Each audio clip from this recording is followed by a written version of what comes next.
de l'últim podcast, tant el Nacho com jo, havíem parlat una cosa abans, que és lo del Benito Pérez Galdós i la siesta. Hòstia. Que no és veritat, que no va ser el Benito Pérez Galdós. I tant tu com jo ja ho sabíem, i no sé per què. Bueno, tu vas fer venir bé per després treure tot lo de la Comtessa i tot això, que està molt bé. Però era el Camilo José Cela. I res, volia comentar una cosa del Camilo José Cela, que me'n recordo que tu precisament em vas comentar fa anys, i que és que tenia una habilitat molt especial. Sí, té una habilitat. Quina? Un superpoder. Que és un superpoder que molt poca gent tenia, però que no és l'únic. I de fet, hi havia un senyor que es va fer molt famós per tenir aquesta habilitat, que és poder absorbir aigua pel cul. Hòstia, El Camilo José Cela deia que podia absorbir 1,5 litres d'aigua pel cul, com així de cop. Y va a decir en una entrevista y todo, sí, traedme una palangana ahora mismo y os lo demuestro. Una entrevista amb la Mariló Montero. Sí. Que la tia mantiene la compostura molt bé. És a dir, el tio l'està retando. Bueno, es pot de riure ja. I diu, bueno, però usted lo haría. I diu, bueno, sí, traigamos una palangana que lo hago. I clar, hi ha aquest punt d'aviam qui arriba més lluny. Doncs crec que aquesta història la vaig conèixer per la mateixa persona que va comentar a YouTube que ens havíem equivocat, a la qual enviem un salut d'aquí. És que jo recordo això com de fa molt temps, potser és anterior, pot ser, però podria ser, no m'estranyaria que he anat escoltant. Qui ha comentat a YouTube? L'Andrés, un saludo, un dels nostres fans, un dels nostres fans no catalanoparlants, mira, que malgrat tot ens escolten, així que no hi ha excusa, castellanoparlantes del mundo. A mi una noia de Madrid m'ha comentat, és en català. Bueno, ja no sé. Sí. Doncs, bona excusa perquè aprengui aquesta noia, no? També. No? El vídeo. Si algú se'n vol, és divertit perquè ja és com el performer espanyol, no? Camilo José Cela, en aquest sentit. Està anticipant el que passarà en el podcast d'avui. És clar, és la combinació entre Abramovic i Lady Di a Espanya, és Camilo José Cela. Ja està, ja no cal que fem el programa. Comencem? Llavors... Comencem? Tu, Juma, què volies dir? Digues. No, era una broma per fotre. Dispara. Vale. És broma, no? Comença això. Venga. Venga.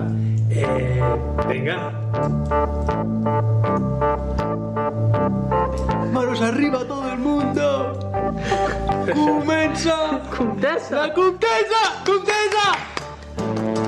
Bravo! Bona intro. Comtessa! Aquesta és la intro que tenies preparada per mi. Comtessa vive, la lucha sigue. A las barricadas. Bueno, senyors i senyors, molt bona nit a tothom des de Barcelona. En el principi dels temps vam ficar noms d'àngels i de dimonis, de comteses i de desgraciats en un pot de porcellana. De tant en quant l'obrim al final de cada jornada i intentem amb aquests dos noms que traiem, que exhaurim, contraposar-los, veure en què es comuniquen, veure el diàleg, veure les possibilitats que hi ha entre ells i comentar-les. I és el que farem avui, en aquesta taula. Ho farem amb el Miquel Rossi. Sí, ho farem amb mi. Molt bona nit, Miquel. Què has de dir? Bona nit, perquè és que... Molt bona nit, Albert. Bona nit. Molt bona nit, Xavier. Hola. Molt bona nit, Juma Vigatà. Com va dir fa 3 programes l'Albert, Déu vos guard. Déu vos guard a tothom. Marina Abramovic, performer. Juma Vigatà. I, espera, Juma Vigatà, performer, també. Juma Vigatà, ha quedat, ha sonat Marina Abramovic, la paraula performer, Juma Vigatà. O sigui, és com 3 persones en un mateix llit, no? Com una comunió. Una trinitat, no? un menatge a trobar. Sí. Conceptual. Sí, com el performer és com una mica d'Espíritu Santo castellà que uneix, no? Que os une en el lecho, hace justicia en el lecho. Però no vas introduir a la presentació o hem dit que també existeix Lady Di en aquest programa? Ho hem dit? L'hem mencionat? No, ara venia. Hem canviat Lady Di per És que no he acabat. És que no he acabat. És veritat. Juma Vigatà, performer, Abramovic, i també tindríem un altre performer, Lady Di, Xavi Gallemi. Xavi Gallemi. Bueno, doncs Juma Vigatà. veiem qui s'esmenta, aquesta Abramovic, no? Sí, sabeu, m'ha passat una cosa molt divertida, que jo pensava que la Marina Abramovic era russa. Jo també. M'havia preparat un programa de la llet, fent unes connexions allà amb l'essència del rus postsoviètic, i els 4 elements biogràfics de merda que no m'he mirat, m'havia mirat el més important d'ella, les performances i tot, m'ho he imprès per mirar el tren, i miro el tren i dic Belgrado, Iugoslàvia, i jo cago en Déu, tio, i se m'ha anat tot el programa a la merda, però no passa res, tindrem noves connexions, tenim matches, crec jo, i res. Marina Abramovic, qui és, perquè encara és viva? Marina Abramovic, ella és coneguda com l'àvia de les performers. L'àvia, pobra dona. Així se li diu? Jo no... Sí. L'àvia ara, no? Ara, clar, ara perquè ja té una edat, però ara perquè, en sus tiempos mozos no crec que fos coneguda com l'àvia de les performers. T'ho juro que se la Una coneix llei que es va presentar així, no? Amb 18 anys a la seva primera performance. Pues potser ja tenia aquesta consciència. L'abuela de tots els performers. És cert que és un art relativament jove, és a dir, no crec que sigui l'art de la performer existeix des que existeix l'ésser humà, després discutirem això, però en tant que s'autoconcebeix com a art la performance és un art bastant jove, i la Marina és de les primeres que com va obrir camí va crear com una ascendència, i en aquest sentit crec que se la coneix com l'àvia de les performers, cosa que no m'invento i podeu buscar a Google.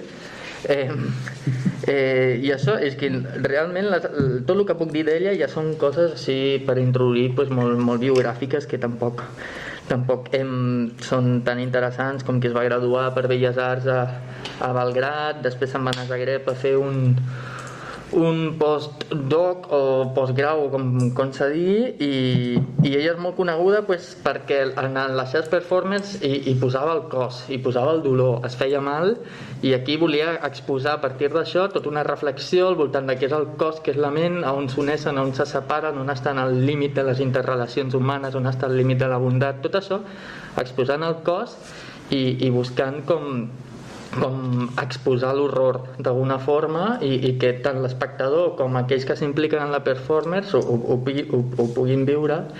M'estic donant compte que estic dient performance, o no sé què, ho estic dient molt malament, ningú m'està corregint, m'esteu deixant en ridícul. No, al revés, és que no et volia dir perdona, ho estàs dient malament, però estava pensant potser, és una performer, una performance, en termes jumescos, una performer, o sin más, estàs reivindicant un ús de l'anglès així molt espanyolitzat. Sí, m'estic com resignificant l'anglès des de la perifèria lingüística global. Un cop l'espectador ha entès que quan dius performer vols dir performance, està tot correcte? Ja està, sí.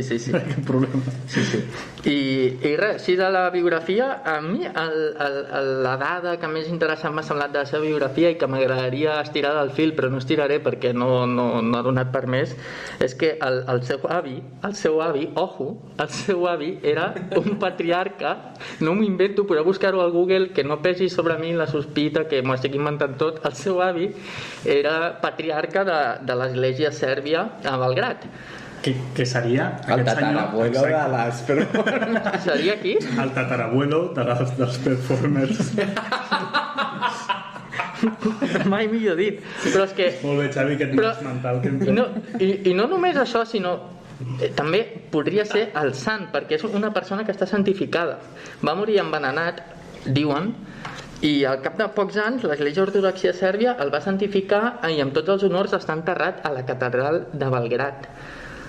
És més, està embalsamat. Sí. Ostres. És tot un tema, això. És tot un tema perquè els que estan embalsamats... Mummified. Què vol dir això? Mummificat. Vaig a fer una... Certified copy. Hi ha copyright, no, pel seu cos. Deies abans... No es pot reproduir, perdó. No, quina paraula utilitzaves abans? Deies performers. Em sona a Transformer. A Transformer, i que ve molt al cuento, Transformer en Performer. O un tipus de dinosaure. A veure, l'únic que hi ha de fons és que he d'anar al puto logopeda i pareu-vos... Però... Marina Abramovic, Digues, Nacho, perquè no sé si anaves a dir una cosa que després jo també, recuperant la frase del Jomas, tiraré del fil. Performer, Transformer, que ve molt al cas, però tenint en compte... Hi ha un telèfon d'operació per a aquests tipus de coses. Tenint en compte que...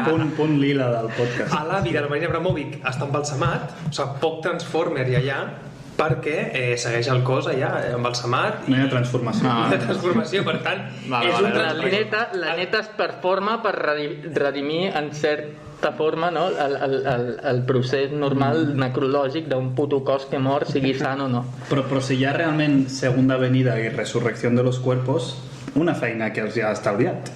Y a més, sí. El demiurgo encargado de esa tarea. De unir las moléculas y átomos. Exacto, que en su momento fueron del cuerpo. Aquí hi ha un debat, perquè si aquella molècula després va pertany a un altre cos, com ho recompones? Bueno, si va, no entrem en és a dir, el mates. Déu has d'escollir, no? Haurà de matar els sants embalsamats. O no, si más, un dels dos ha de renunciar a una mà o un tros de pell, saps? Perquè esto es de Felipe, que cae mejor a Jesús. I un altre...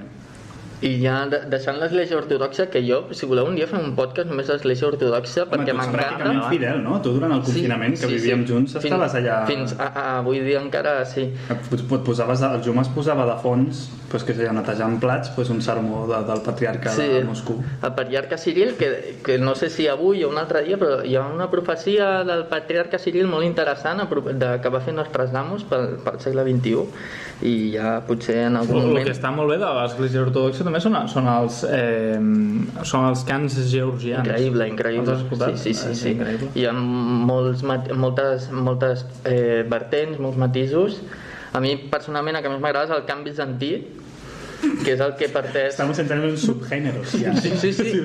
No, però és que és el que parteix de tot el que diguéssim que era l'antiga Constantinoble i diguéssim la cristiandat d'Orient, i té com és un lament molt tètric que pensa en la caiguda de Constantinoble, i estan en 1453 encara, i és increïble perquè la música et transmet tot això i tu estàs com veient les muralles allà i com entren els otomans a sobre i s'hi llancen com peres. El somni eròtic d'un historiador, no?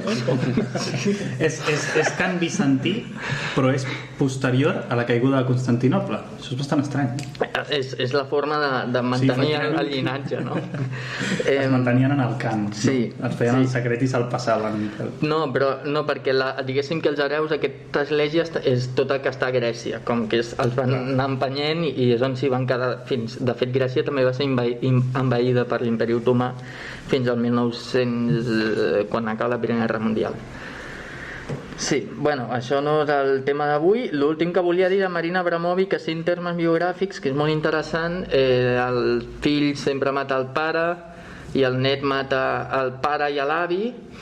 El pare i la mare de Marina Abramovic eren partisans que van lluitar contra l'exèrcit, contra els aliats de Hitler, diguéssim, el que era la gran Iugoslàvia de llavors, i van tenir càrrecs bastant importants en la Iugoslàvia de Tito. De fet, la seva mare era la directora del Museu de Belles Arts a Belgrad, i diguéssim que la seva passió per les arts ja li venia de família, una burgesia roja, diguéssim, una família acomodada, que va educar la seva filla perquè sigui artista, no? I ella de fet vivia amb els avis mentre els seus pares treballaven les seves coses d'art, i ja feia estudiant moltes llengües, piano, totes aquestes coses. I bueno, això, ja està. Jo no tinc res més a dir de la vida de Marina Abramovic i digues. Juma, una pregunta. Es podria dir que la Marina Abramovic ve d'una família acomodada? Sí. I es podria dir que quan un prové d'una família acomodada és més fàcil, perdona'm l'expressió, anar de hippie?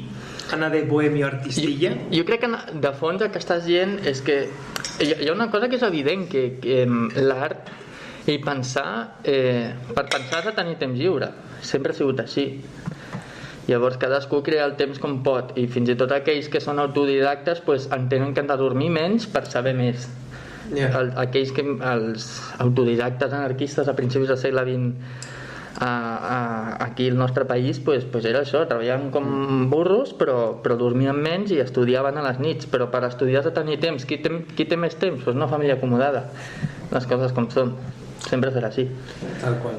I parlant de famílies acomodades, què passa en Gal·les? Sí, bueno, abans de començar vull dir que aquest personatge, encara que es pensi el contrari, no era meu, o sigui, és personatge meu per adopció. I res, no, volia introduir... Adoració, fins i tot. Exacte. Volia introduir-ho amb... Sabeu quan entrevisten als escriptors que diuen aquesta cosa tan cursi de yo leo porque en mi casa siempre ha habido libros? Pues jo llegeixo Lola perquè a casa meva sempre ha estat Lola, la revista. Apòstrof, hola. Hola. Sí. Quina altra cosa estaves pensant? El primer element m'ha vingut Lola. Lola Flores. Sí, una Lola que al Xavi segur que per cert té mazo. Una versió madura de Lolita. Sí, per un moment sí. Una fan de la Marina Abramovic que anava a casa al Xavi tota pintada amb lletres cada dia a casa seva i l'anava llegint. No? Jo llegeixo Lola. Sí. Bueno, la Lola Vendetta. Fem publicitat aquí. Clar, jo he pensat en la Lola Flores, tu amb la Lola Vendetta, cadascú té la seva Lola. Sí. Jo amb una cançó de Cicatriz que es diu Lola. Lola porque estás sola, Lola no bebas sola. Gran cançó de punk, us la recomano. Bueno, ja que estem, també de punk, de Kings, Lola, una cançó d'un senyor que coneix una tal Lola i que és un travesti al final. Bueno, és bona cançó, escolteu-la. Pues a la revista, l'any 2007, va sortir com una retrospectiva fotogràfica d'aquestes que fan boníssimes i jo em vaig enterar de l'existència de la Diana de Gal·les com a personatge en aquell moment. I res, bueno, el gra. Parlem de la princesa 2007, Diana. Perdó, bueno, ara potser ho diràs, però 2007 en la dècada que feia de la mort, que s'havia mort. Sí, perdó, sí.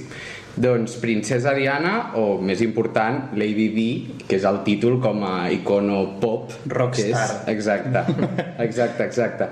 I res, bueno, Diana Spencer, que aquest és el cognom de la família, neix a Anglaterra el 1961, família aristocràtica, o sigui, família B, el que passa que en un context de violència domèstica, violència de gènere. El pare picava molt a la mare i es veu que, o sigui, ho diu la pròpia Diana, ho diu en una entrevista, que estava acostumada als dissabtes a veure plorar la seva mare. Els dissabtes, concretament. Futbol o què? Una merda d'aquestes? Algo així. I això ja la marca, o sigui, des del principi. Sí, una cosa molt... No riguis, és heavy. És un tema. Però és que per un moment, quan has dit futbol, no he associat que deies futbol perquè el pare potser hi havia futbol i quedava la mare. No ho he associat així. He entès que la Diana de Gal·les veia la seva mare plorar com qui veu al futbol un dissabte. Home, llavors ara també ho he entès, això. Sí, per un moment també jo ho he entès bé. Que la mare era molt del Leeds i el Leeds sempre perdia. Seria un motiu molt més maco per veure la mare plorar, clar. No, ja, que era que feia la comparació. Com triple equívoc, no? Algú pot afegir un altre equívoc? Jo m'equivoco respecte a l'equívoc del Nacho. Podem crear, a part de maig, també hi ha equívoc. Equívoc. Bueno, i això, tot i ser de família aristocràtica i tal, la Diana en un principi ja molt de jove es dedicarà a ser professora de guarderia i pren rellevància internacional just al 1981 quan s'anuncia que està promesa el príncep, el Charles d'Anglaterra, i res, es casen aquell mateix any i això la converteix en el somni de moltes nenes angleses com som nosaltres perquè és el conte de Cenicienta, no? Total, tindrà 2 fills, William i Harry. William és el segon en la línia successòria al tro d'Anglaterra, si no passa res, que a Anglaterra és tradició que no passi res, per tant, al principi, doncs guai. I la Diana anirà guanyant popularitat com a figura mediàtica i tal. Però i Harry què és, el primer? El segon.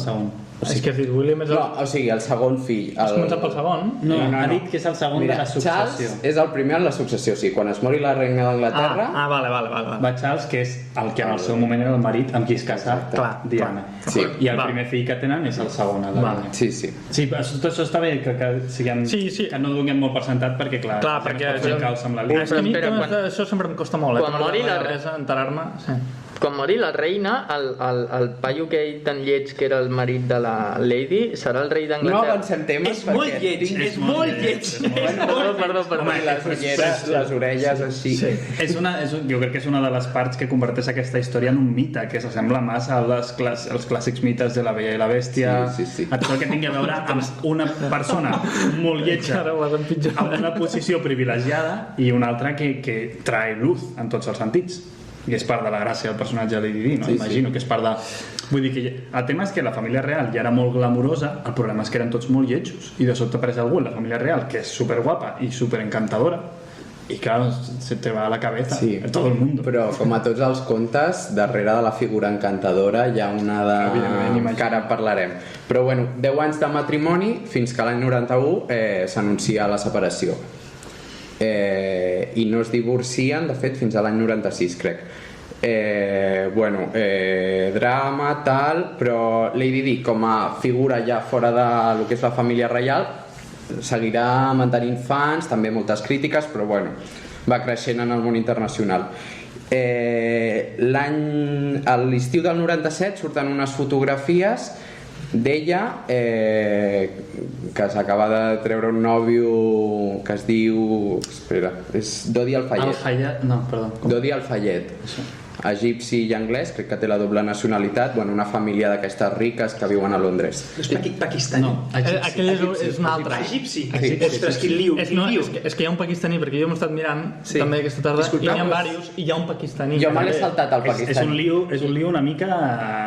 gratuït, Sí, no, però vull dir, Nacho, no t'has equivocat, perquè aquest tio existeix i realment en alguns llocs, articles que he vist que el pensaven com l'amor, també queda molt bé, no? D'un tio allà com molt a la sombra. Jo m'he centrat en l'egipci perquè surten les fotos d'ella aliança. Ara mateix segueix sent el protagonista de la història de Lady Di, perquè ara mateix està en un projecte que ja parlarem, imagino. O sigui, allà vaig, el mes de juliol surten aquestes fotos i el 31 d'agost d'aquell mateix any 97, accident a París i ella mor. Ell també, mor el conductor del cotxe, l'únic que sobreviu és el guardaespaldes que portaven.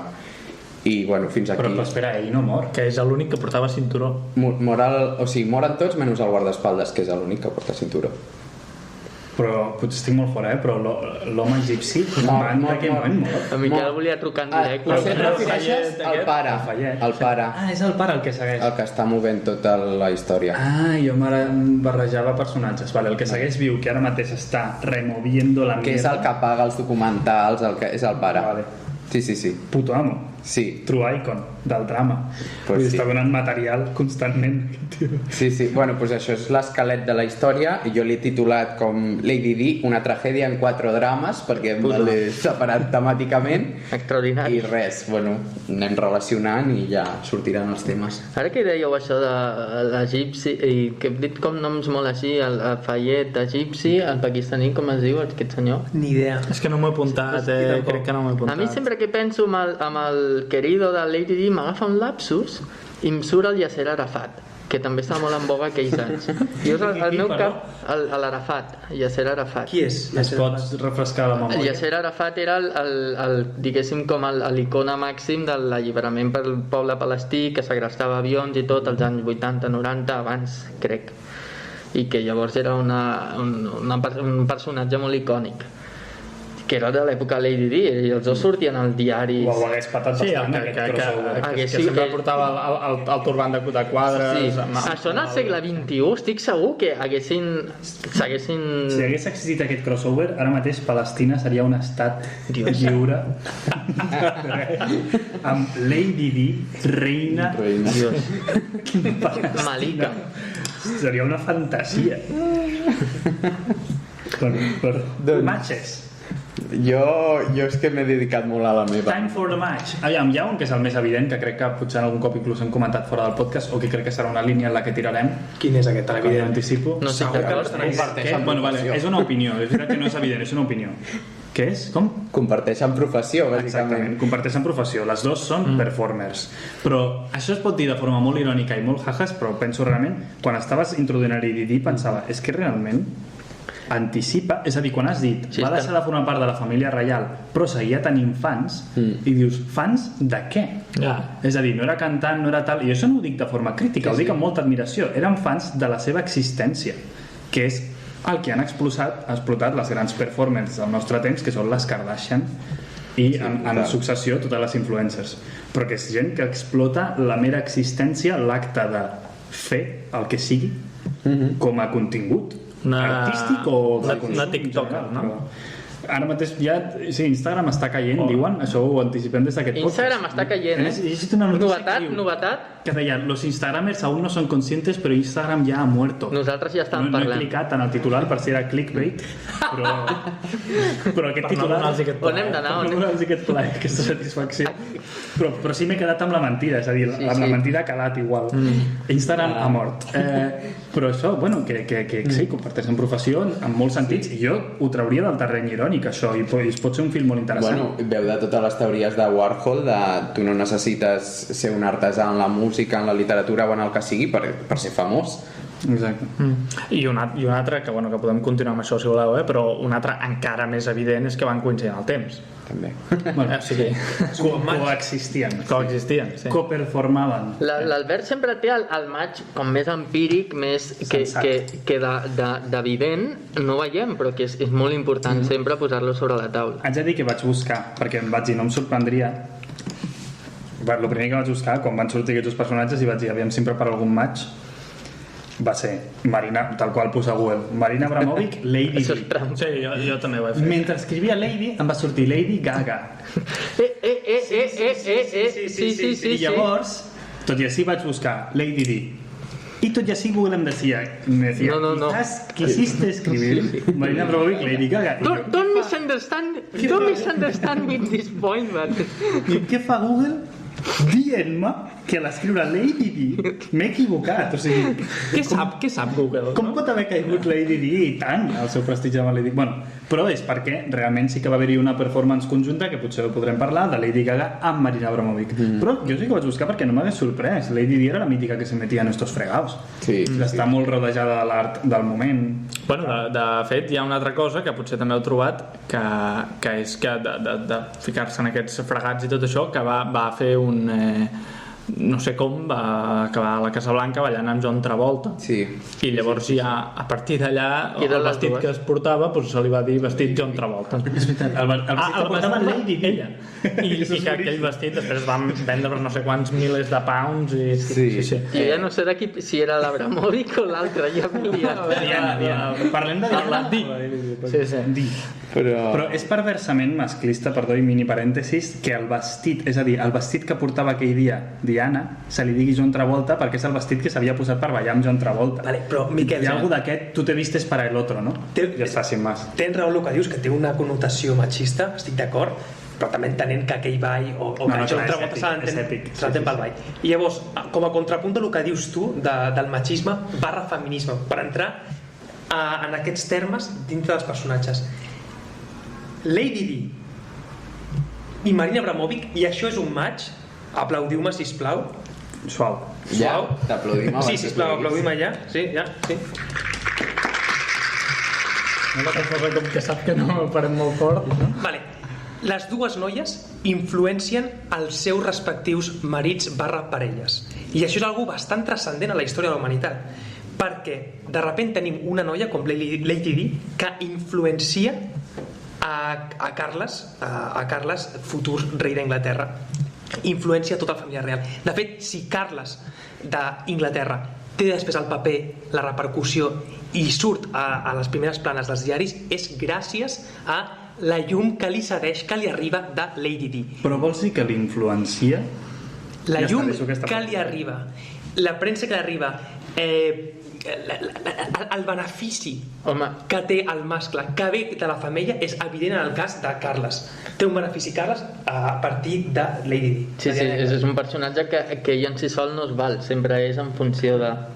I l'altre és Marina Abramovic té una parella que es diu Ulay, que també era un artista, també era un performer que feia bàsicament el mateix que Marina Abramovic, de fet treballaven junts. I aquest Ulay no és que sigui un don nadie, però també es beneficia de la llum de Marina Abramovic, de la seva companya. O sigui, estem parlant de dues noies que segueixen la seva llum a les seves respectives parelles mascles, que això no sempre s'ha vist tan evidenciat en la història de la humanitat.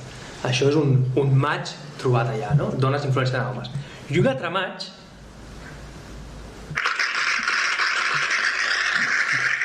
et pots fer petons a tu mateix. és que és el cinturó que Diana de Gales, quan va morir a París l'any 1997, no portava el cinturó passant pel túnel, el cotxe es va estimbar. No portava el cinturó. De seguretat. Sí, el que hem dit abans. No el cinturó. El Chanel el portava. Exacte. El cinturó de seguretat del cotxe no el portava. Bueno, mai sabem el que feien... Bueno, sí, dic. No, motiu pel qual va morir. No, si va morir més penya que segurament portava el cinturó. Van morir? Entrarem. Van morir per no portar el cinturó. Per no portar el cinturó. Perquè van ser assassinats. La mort... És veritat que escapaven de paparazis. Deixeu-me acabar. El match es diu el match del cinturó. Sí, acaba. Perquè Diana de Gales no porta el cinturó quan va amb el taxi per París i Marina Abramovic a l'any 1977 a la Bienal de París 97. A la Bienal de París. Ai, no, Marina Abramovic. Parlar de la Marina. Marina Abramovic. A l'any 1977, a la Bienal de París, amb un Citroën, fent un performance que es diu Rotation in Movement, que consistia en donar voltes fins a marejar-se, fins a explotar, fins que o moria el cotxe o morien ells de donar voltes sobre si mateixes. Tampoc Marina Abramovic, l'única foto que es troba de Marina Abramovic dintre del cotxe, dintre del Citroën, que donava a terme Rotation in Movement, aquest performance, tampoc porta Marina Abramovic al cinturó. I aquí és el match del cinturó. Molt bé aquest match. El cinturó la va matar o no, això ja Xavi, sisplau, tira del fil, tio, perquè... Bueno, entrem ja llavors al drama mortal, que era el quart drama, però bueno, vale. No, bueno, com vulguis, pots anar per ordre, també. Sí. Bueno, podem deixar-ho com a promesa o com a anticipació. O si voleu, mira, jo us els dic i trieu vosaltres. Vale. Mira, el primer és el La carta, Xavi a la carta, el drama autodestructiu, Hòstia. el drama matrimonial, el drama reial o el drama mortal. Dios. Quanto drama, no, tio? Sí. Directes? No, anem a l'autodestructiu primer. Sí, perquè podem anar enllaçant... Al mortal, directament. Vale. L'autodestructiu segurament A més, l'enllaçarem. els recull tots. En realitat, els dos extrems els incloeixen tots, o sigui que perfecte. Doncs, drama autodestructiu, vosaltres penseu que Lady Di es va casar amb 19 anys, crec que són. O sigui, es va prometre 18 i es casa amb 19. Era una nena, pràcticament. Charles tenia... Charles... No, doncs, saps que ho vaig pensar? En plan, mira-ho, però no... T'ho preguntava, però em sona igual que 30 o així. Sí. 30 i pico. Sí, superava de més de 10 anys. Hòstia. I bueno, només cal veure una foto. I a part de la diferència estètica, hi ha una diferència d'edat bastant explícita. Sí. Doncs, bueno, jo per recabar informació, sobretot m'he basat en dos fonts bastant extremes. Una és la pel·li The Queen, que és totalment pro-reina, però d'una manera que fa vergonya i tot. Però Isabel, sí.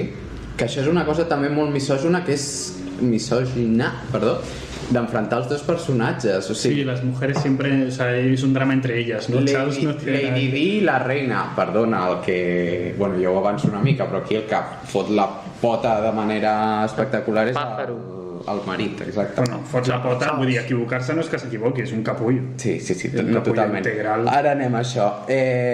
Frase de Lady Di. Mori el Borbó. Frase de Lady Di, o sigui, una de les meves fonts era la de Queen i l'altra el documental de Diana de Gales en sus pròpies paraules, que bàsicament el documental és recollir entrevistes de la Diana i enllaçar-les. Sí. M'agraden molt aquests documentals que no estan narrats. Exacte. Que la veu no t'interpreta, sinó que a partir de... Sí.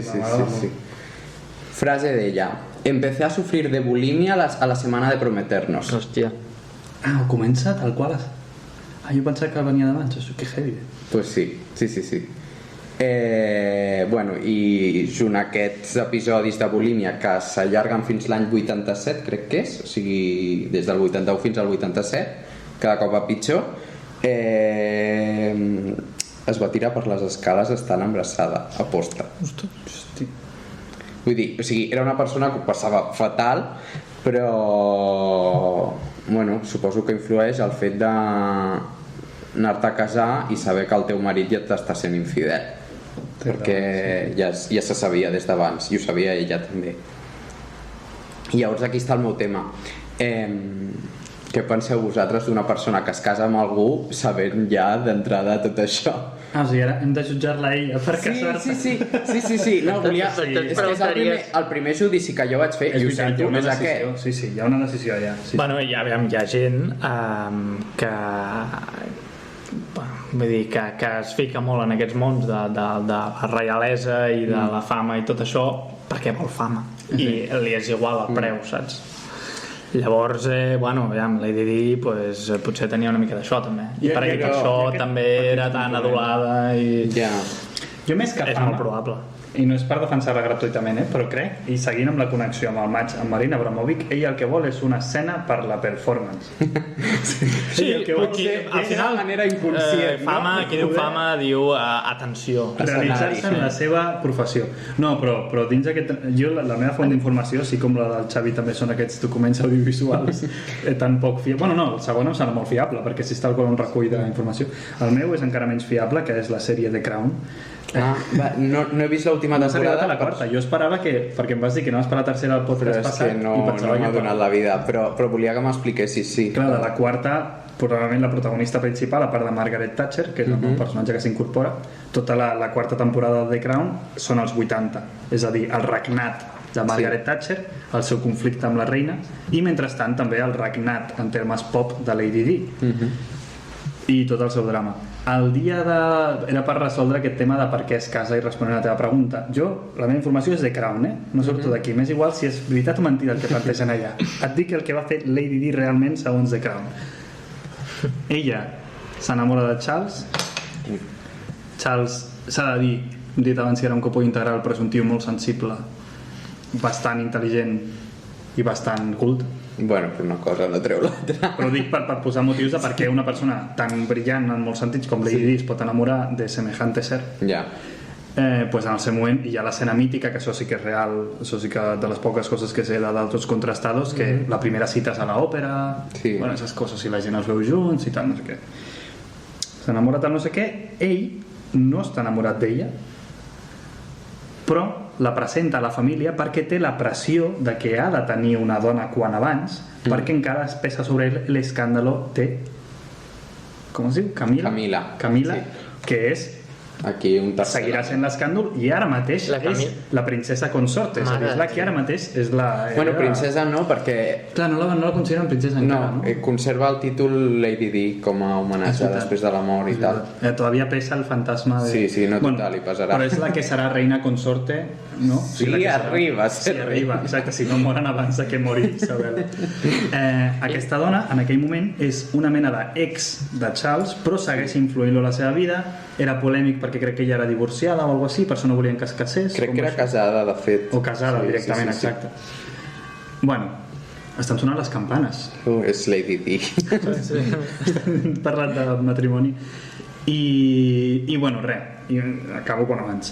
Ella s'entera d'això, d'aquest drama, just abans de la boda, i hi ha un capítol sencer de com ella comença a viure a Buckingham Palace preparant la boda, i com ella s'entera d'això, i amb Charles no té cap contacte, el Charles està por ahí follando con Camila, i ella intentant contactar amb la reina per demanar-li que anul·lin la boda. En sèrio? O sigui que la perspectiva com a mínim de la sèrie és que ella, a la que s'entera, no es vol casar. Hi ha una part d'ella que sí, i després intenta reconstruir tot, perquè evidentment li interessa, no s'ha de dir que aquí és l'única 100% víctima en aquest sentit, ella sap el que implica casar-se amb aquest senyor, sap moltes coses, però li interessa crear amb aquest personatge que li donarà el ser princesa la seva independència, imagino, no? Guanyar poder amb sois i creu que podrà gestionar-ho, no ho sé.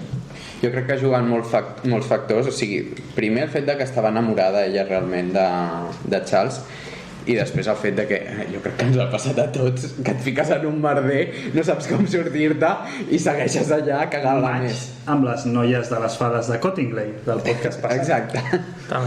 Jo per això tinc també un triple match que després ja sortirà, però és que ara hi penso i dic que això també és un bon match. Digues, triple match, ni que sigui anunciar-lo, sí. És que vull, Però és que, clar, m'agradaria parlar més de Marina Abramovic i després que ja s'enllaça i es puja i no vull tallar ara el que està passant amb Lady Di. Bueno, no sé com... Segueix. Sí? Sí que és cert que Lady Di parla amb la reina li diu a Lady Di en cert moment que la culpa de que el matrimoni s'estigui anant a la merda és de la seva bulímia i dels seus miniscàndols que fa. Això ho diu la reina. Li diu amb ella, en plan, tia, controla't una mica. Deja de vomitar. Sí, bàsicament.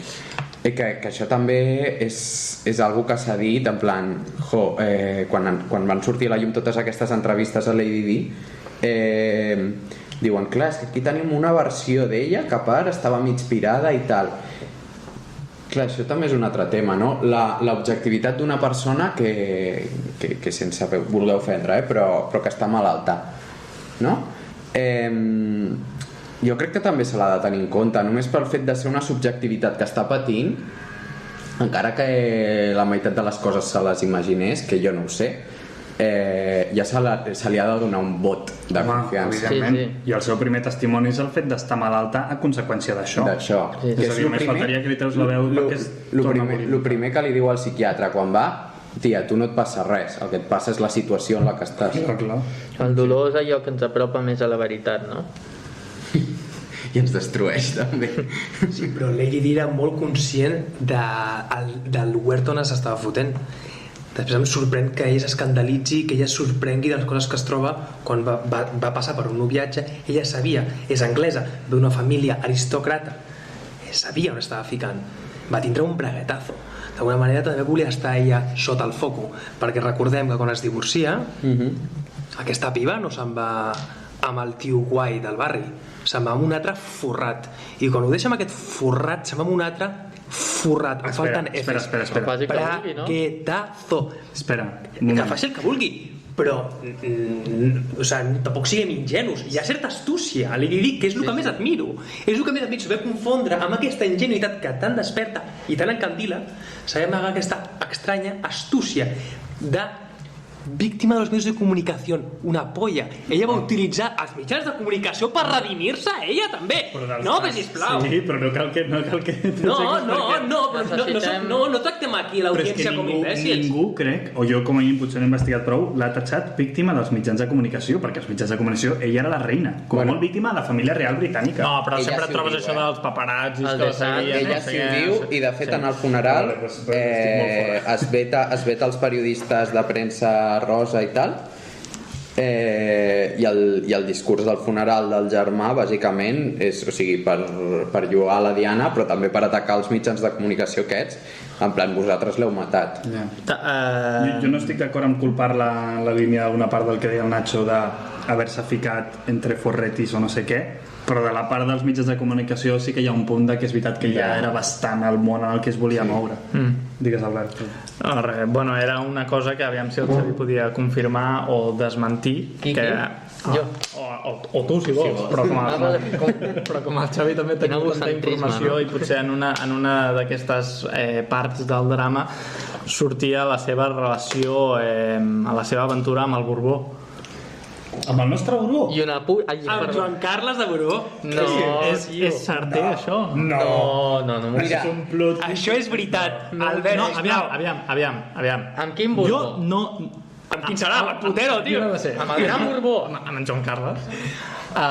Jo no he trobat informació ni que m'hagi confirmat ni que sí ni que no. Però aquesta dona, quina perquè aquesta dona va anar a Mallorca a veure la família reial espanyola, i s'hi van estar uns dies i tal amb en Charles i els seus fills, i no sé si es van trobar en algun altre lloc o no també, però hi ha rumors, tu si busques per allà a internet, que hi ha moltes coses, doncs una d'aquestes és que tenien d'aventura que no m'estranyaria tant, ni per una part ni per l'altra. Tu, Xavi, que tens alguna cosa a dir aquí? No ho sé, però, o sigui, coneixent a la Diana, coneixent-la com la conec, Aquí ets l'advocat. diria que no, però coneixent a Joan Carles diria que sí. Coneixent a Joan Carles diries que sí, ho podria intentar. Bueno, no que sí intentar-ho ja et dic jo que sí, perquè hi ha un document gràfic. Hi ha una foto de família De Joan Carles intentando ahí. No, o sigui, bueno, hi ha una foto de família que estan per una banda tots i per l'altra banda Lady Di i Joan Carles sentats, són els únics que somriuen a la foto. Context. A Mallorca. Estaven divorciats en aquell moment Lady Di i Charles?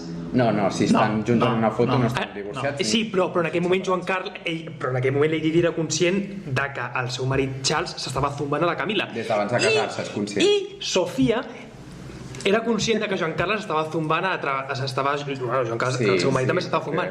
O sigui que tothom sabia que tothom era cuernudo, per tant allò, darrere d'aquella foto portada, darrere d'aquella foto carnet, tothom sap Sodoma i Gomorra, presència en aquell sofà. Bueno, encara diré jo més. El casament de Lady Di amb en Charles van anar totes les reialeses de... Bueno, les que es portaven, no sé, suposo que les d'Aràbia Saudí no, però totes les del voltant, els països fronterers i tal. Totes les colònies angleses. Es considera reialesa l'Aràbia Saudí. Bueno, menys tots els monarques, menys Joan Carles. Hòstia. El gran ausente. ¿Por qué se ausentaba? Per què serà? Jo he trobat aquí una cosa que deia que era perquè havia de passar per Gibraltar, que no sé què, no ho he acabat d'entendre. Dices tú, no, esto es cierto y aquí nos puede salir un poquito de vena españolista, ¿eh? Per què? Què passava? No, perquè hi havia la polèmica amb Gibraltar i en la gira en què anava a fer Diana de noviazgo o de tal, anaven a passar per Gibraltar. Amics. En plan, tierra británica que te cagas. I això, evidentment, el orgullo patrio espanyol mal. I aquí, com a poble ibèric que som, ens solidaritzem amb aquesta mena d'orgull estrany. Viva Iberia comunera! Viva la Iberia, los pueblos ibéricos. I ja ens solidaritzem només en aquesta cosa, en totes les altres no, evidentment, però en aquesta cosa jo em solidaritzo amb Joan Carles amb no haver anat a la boda de Diana per no afavorir el colonialisme britànic. Gibraltar espanyol, perejil marroquí. A mi, a ma mare li agraeixo dues coses a la meva educació. La primera és que sempre m'ha dit que la reina Isabel dormia en una banyera de whisky i de ginebra i per això es conserva tan bé. I la segona perquè... Aquí tenim la ginebra anglesa. Ojo. Aquí tenim sobre la taula la de la reina. Ojo, potser ha passat per la pell. Potser ha passat per la pell. Almenys l'home aquest que hi ha per aquí és el de... És a dir, la pell d'Isabel. La ginebra aquesta passa primer per la banyera. Demano una mica. Per la banyera, i no vull dir coses molt vulgars, però les diré també per la vagina de la reina Isabel d'Anglaterra. I la segona cosa que m'ha dit ma mare des de petit, que li agraeixo molt perquè és una cosa que s'ha anat confirmant, sempre m'ha dit, i mira, era un nen, recordo que tenia 4 anys i ja sentia que ma mare m'avisava i em deia no et pots fiar mai d'un Borbó. El Borbó sempre va amb el pajarito deslligat, cosa que sempre s'ha confirmat. Deia abans, ja per anar enllaçant amb l'altre personatge, que això és un petit maig, de fet, que era això que he dit, no? Que el dolor és allò que ens apropa més a la veritat, i en aquest sentit jo em poso al costat del Borbó, de Diana. El Borbó és l'adonisme més vulgar i escarós i púlcrid. I l'obra de Marina, és que em surt dir Marina Tsvetaeva, que és una poeta extraordinària que m'agrada molt.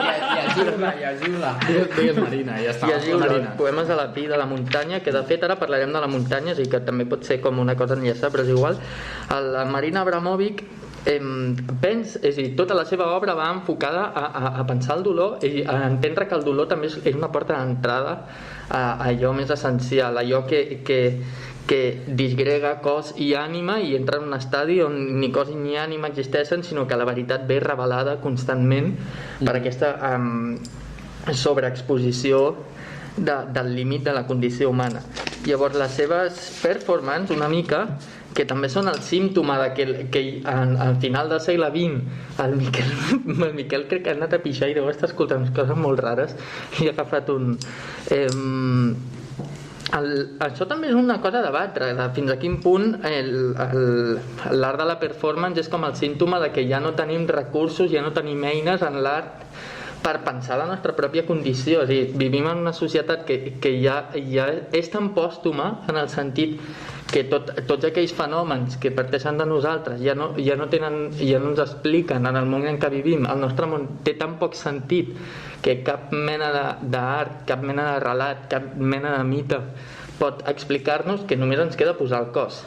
I en aquest sentit Marina posa el cos i pensa les coses és aquí i ho porta al límit, i en les seves performances hi ha una performance que és terrible, que intenta pensar el que és la bondat i què és la maldat, que és un tema que la nostra societat no pensa, perquè tu mires i està ple de maldat i en cap moment hi ha una reflexió en què és la bondat i què és la maldat en la nostra societat, més enllà de grups totalment sonats que van a Medjugorje a l'estiu. Perdó, no vull dir això perquè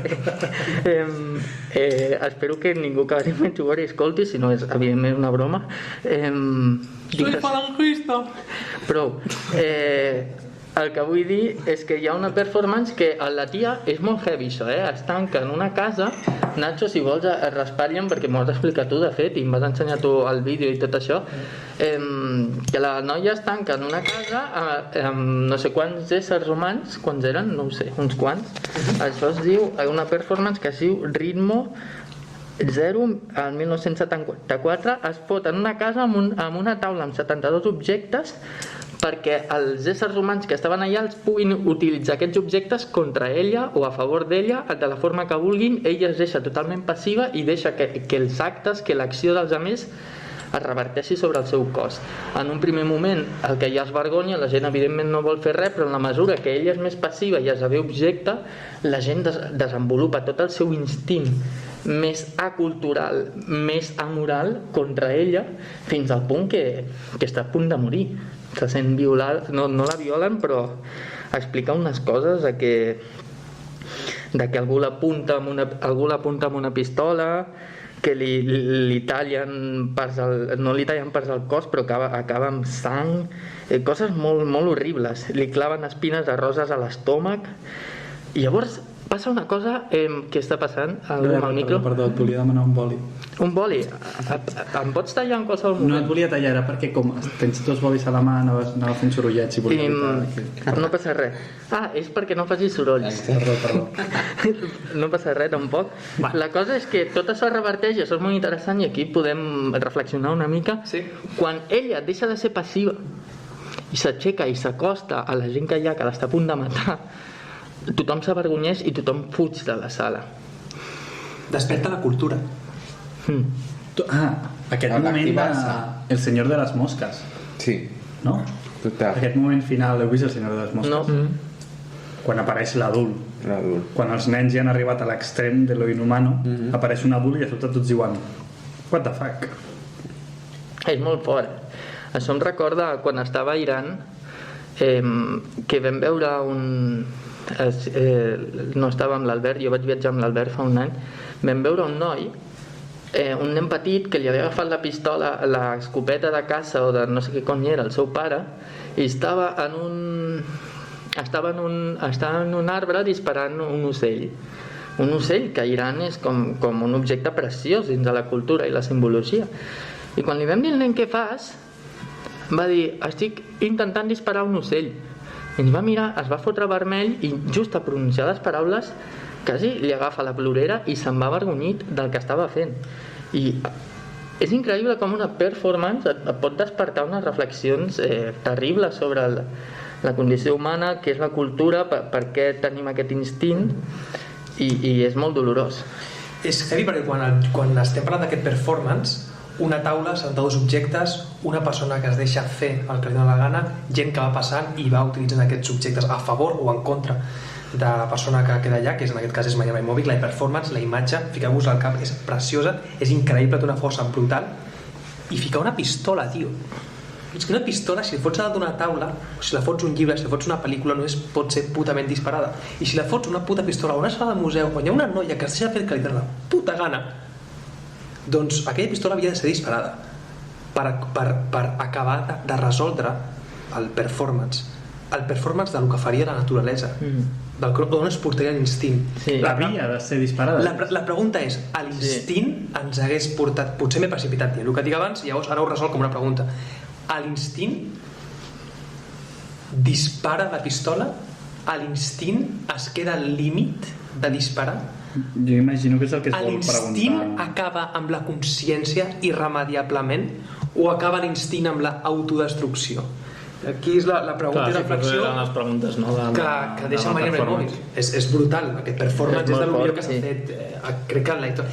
Una cosa que no m'agrada de Marina Abramovic, a diferència de Lady Di, és que el que feia Marina Abramovic sempre era dintre la majoria de cops, dintre d'una entitat museística, dintre d'un espai consagrat per l'art. I això és una cosa que estic totalment en contra. O sigui, una cosa que no m'agrada gens. Vas a la nevera del patrimoni, a un lloc protegit sacrosanto, beneït per certes elits, desplaçat i al marge en certa mesura de la societat, i allà tu planteges el teu univers simbòlic. Però Lady Di no feia això. Lady Di projectava, performava, actuava com un pinzell, el seu cos com a obra d'art, com a actiu artístic en plena societat, davant d'aquestes polles que li apuntaven objectius de càmera, perseguint-la, mirant-la, acusant-la. De fet, el Guillermo, el fill gran, que va ser aquest xaval quan tenia 18 anys, 20 anys, era guapíssim, Guillermo. I els memes el gran drama d'Inglaterra, et surt una foto del William de jove i una foto del William ara que està totalment calvo. Sí, i diuen, el gran drama d'Inglaterra és este. Bueno, és el que va caure per les escales, perdó. Bueno, la mare es va tirar amb el xaval per les escales. Sí. La mare es va tirar quan estava embarassada de William, sí. La calvície vina... Aquest noi és guapíssim. Bueno, estava parlant de paparazzis, del performance de la Diana, i he parlat també del William, no? Sí. Sabeu que a William li van fer bullying durant una època a l'escola. No sabia això. La seva mare, princesa Diana, va a Espanya, crec que era a Màlaga, i algú li va fer una foto fent topless o en biquini, ¿vale? Crec que era fent topless, i aquesta foto es va viralitzar. Com una reina muestra lo que alimenta el sagrario, su vientre, el sagrario de la futura realeza de Inglaterra. Cómo una reina se atreve a mostrar el pecho, ¿no? No sé, sociedad inglesa, mentalidad tradicional, cómo se atreve a abrir las puertas de nuestra realeza y monarquía de esta manera tan trivial, tan dominguera, por el amor de Dios. Es veu que a Guillermo, a l'escola, a Guillermo, al fill gran, a William, sí, William o Guillermo, com vulguis, li deia, no, és que tu madre tiene las tetas pequeñas. Em fa molta gràcia, i es veu que la Diana d'Inglaterra, hòstia, pues perdona, però no. Diana li van al seu fill, diu, ¿es verdad eso que dicen? O sea, ¿tú crees que es verdad eso que te dicen en la escuela de que tengo las tetas pequeñas? Li va dir la mare al fill, que és heavy, no? I Guillermo li va dir, no lo sé, mamà, no sé què va dir, o sí, mamà, o no, mamà, m'és igual, però em fa gràcia aquesta inseguretat, o aquesta ingenuïtat, o aquesta consciència de Diana per preguntar al seu fill, hijo, ¿es verdad que tengo las tetas pequeñas? Però quina inseguretat, o sea, tu, que ets la puta reina d'Inglaterra, o que ho seràs, que vas a la platja d'Espanya fent topless, que tens aquesta osadia, després aquesta inseguretat de a mi hijo, ¿es verdad? Eso que te dicen. A mi aquest joc tan estrany. Aquestes preguntes tan íntimes que qui ho va dir això? Que li va dir a l'habitació mentre estava posant a dintre el llit i tal. Saps que és veritat. És veritat. Potser algú va dir... Clar, a vegades ens refiem massa d'aquestes... No puc confirmar les fonts, però sí que està... Sí que... T'ho ha dit Guillem. M'ho ha dit Guillem, no m'ho ha dit Guillem, però està a internet. Jo ho he llegit, jo ho he tocat, els meus ulls ho han desxifrat. Quan el Nacho, que va córrer a Dubai i passa gent de tot el món, borratxera de Guillem, t'agafa, you know, ma bro. Com deia un personatge que citàvem abans amb l'Albert, yo me lo creo todo menos las mentiras. Qui ho diu això? Una avistador d'ovnis. Una avistador d'ovnis.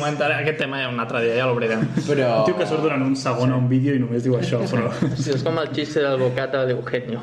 És igual. Diana, William, Harry, guapíssims tots. Sí. Ojo, Merkel. Ai, Merkel no. Merkel no. Com has dit la dona de Harry? La dona del Harry. Meghan. Ojo, Meghan. Ojo, Merkel. És que són guapos. Per què? Ho tenen tot. Són rics, guapos. Són reis, són reines. Que la Meghan és part de l'escàndol, però bueno, un altre dia.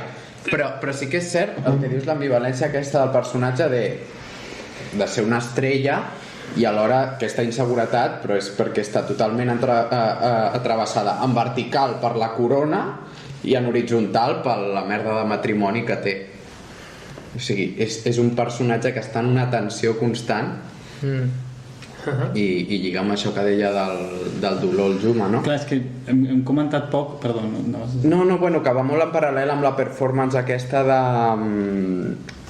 Clar, o sigui, Diana també s'exposa, és un personatge públic i això a nosaltres com a públic ens transmet la idea de que podem jutjar-ho tot quan segueix sent una persona, en realitat, que té la seva intimitat i té el seu dret a les seves inseguretats i als seus errors, no? I, Miquel, què diries? No, joder, és que estava pensant en aquest match, que en el fons és un match que estaves trobant entre la performance de la Marina Abramovic de exposar-se totalment a que li facin el que vulguin i una mica el nivell al que arriba Diana en aquest sentit. Sí. Com va, allò del ganivet amb Marina? No, la pistola va... Juma, qualsevol cosa em corregeixa, sisplau, però hi ha constància de que va acabar sent apuntada per un jove a la cara, o sigui, està sentada deixant-se fer, evidentment, bueno, anava a dir evidentment, perdoneu-me, disculpeu-me, però anava molt desfasada, ja l'havien toquetejat, l'havien destrossat, l'havien fet de tot, havien jugat amb ella, i un jove la va apuntar amb una pistola a la puta cara. I aquest és un dels grans performances que ha dit, però té molts més performances superinteressants. Un noi li va apertar. Un noi va veure l'horror i va fer... Li va apertar. Això està bé dir-ho, Sí, no ha canviat. Però sempre hi ha un contrapunt. Clar, és que si no estamos abandonados ante el horror. Sí. O sea... Perquè Lady Di en la seva performance acaba morta. O sigui... Com a conseqüència. Aquí això és el que volia dir, que encara no estem comentant el punt més l'únic que t'interessa, no? Interessant. Exacte. Abans de que entris en aquesta conspiració... Això sempre serà com allò que sé, coitus interruptus fins al final. Mai parlarem d'això. Només vull preparar el terreny, vull posar en context què estava fent la Marina Abramovic en el moment, no sé si en el moment exacte, però més o menys en el context en què mor Lady Di, que és que 1997 si no m'equivoco a l'agost, pot ser? Sí. Doncs durant diversos mesos es fa per això t'he interromput abans perquè pensava que volies parlar d'això, Nacho, la Bienal de Venècia. Llavors ella presenta una exposició també tancada dintre del museu. Després, si no, parlarem de potser de l'expo, de la performance que va fer. L'única que jo conec a l'aire lliure, que segur que en va fer més, però hi ha una molt famosa que va fer a l'aire lliure, que és la Muralla de Xina. Però, tornant aquí, va fer una performance que estava ella com a damunt de tota una pila d'uns 1.500 ossos d'animals, suposo, com per rememorar i estar com de dol amb la guerra dels Balcans, ella que era en el moment en què passava i ella que sent de Belgrat i tal, i llavors ella mentrestant passava tot lo de Lady Di. He mirat, aviam, 1997 quines expos va fer, i el que va fer era això, que si ho veieu és una imatge com molt forta, hi havia moltes més coses, era una performance no sé, bastant gran i tal, però el més impactant era com això, com ella tota plena de sang davant de tota una pila d'ossos. Digues el que anaves a dir en aquest moment. Anava a obrir ja la gran caja de Pandora d'aquest podcast, crec que és el drama. Per tornar a la secció que ja vaig obrir amb Titanic, en comunitat va obrir el Nacho, que és sobre les conspiracions. Sí. I clar, el que dona molt de sí és el tema de la mort de Lady Di, perquè és veritat que és bastant complexa, i això jo només volia obrir-ho, però vull que ho expliqui el Xavi. Bueno, és que anem de clitxer en clitxer, perquè Titanic i Lady Di són com dos referents que té la gent. Al segle XX comença amb el Titanic i acaba amb Lady Di. El corto siglo XX, que va dir Eric Hobsbawm, és això. Doncs, bueno, abans de començar amb el drama mortal, jo he contactat amb un amic que és expert en política vaticana i en cases reials europees. Política vaticana? Però qui és aquest amic? Però qui és aquest amic? Que és el puto amo. Per què no el tenim aquí? Es diu Àngel Acedo, té una vida molt ocupada, però m'ha fet un àudio. I li vaig preguntar en plan, tu què veus entre la Lady Di i la Leticia que tenim aquí i tal? I més o menys, bueno, a veure... Cualquier comparación o debate, conversación Lady Di, Reina Leticia, es entrar en la comparativa de monarquía inglesa, monarquía española, y es algo que mejor no hacerlo porque la monarquía española acabaría en el barro, ¿no? Así como, a pesar de los muchísimos pesares que tiene la monarquía inglesa, sabemos que tiene continuidad y estamos todos a la espera, con ganas y a la vez con tristeza, de ver la coronación de Carlos de Inglaterra, que muchos esperan, entre otros yo, que no llegue a ocurrir nunca. Pues se lo merece como castigo divino del tiempo por lo que le hizo a la pobre Diana de Gales, que tema aparte Diana de Gales, pero pasará a la historia como una mártir. No así la reina Leticia, iba a decir nuestra reina, pero no me atrevo a llegar a tanto, porque se ha labrado otra fama, otra reputación, y seguramente sea aquella que cierre el cortijo y se lleve la llave allí donde vaya ella, y con ella acabe un linaje, por decirlo así, de la monarquía española. Triste será también que sea ella quien cierre un capítulo de nuestra historia. Ja està. Que màquina, tio. Estan subordinades, aquest home. Tot era una subordinada. Tenia tot subordinat a l'estona. I que, per cierto, tal, no sé què, puto amo. Veu de col·laborador. Que podria estar parlant una hora seguida. Sí, ja que parlem d'estrelles. Un col·laborador habitual, sisplau. Doncs aquí toca un tema que a mi em sembla important. Agafo les ulleres com el Peñafiel, qui tingui la referència que l'agafi. Sí, puto amo. El martiri, o sigui entrarem ara a la conspiració, si és un assassinat o si no, però el fet és que la mort de Lady Di, sigui provocada o no ho sigui, fa tambalejar la corona anglesa, o sigui, com feia temps que no havia tambalejat, i és això, mates a Lady Di però la canonitzes alhora. Podem explicar els antecedents? Perquè és això l'altra cosa en la que crec que no havíem incidit. Per què Lady Di és perillosa per la corona anglesa? És a dir, per què des del moment en què apareix? Perquè n'hi ha diversos motius, no? El simple fet que sigui una tia amb molta personalitat a nivell individual, és a dir, no? La corona anglesa té un paper... Exacte, això ho expliquen molt a una de les primeres temporades de The Crown. És que abans he dit que misogínia per comparar-la amb la reina, però és que alhora Lady Di és l'oposat a lo que representa la reina Isabel. Exactament. Que és reina Isabel, no s'ha de veure tu, s'ha de veure la corona. Tu has de no existir, ser un no res. Exacte. I Lady Di és el contrari. Lady Di és pura performance, és pura persona. Llavors aquí comença la primera... Que aquest és el motiu no del seu conflicte només amb la corona, sinó amb Charles. Sí. Amb el seu marit, la gran reia de persona, no sé, quan deies abans lo de Lady Di influencia a Charles, Nacho,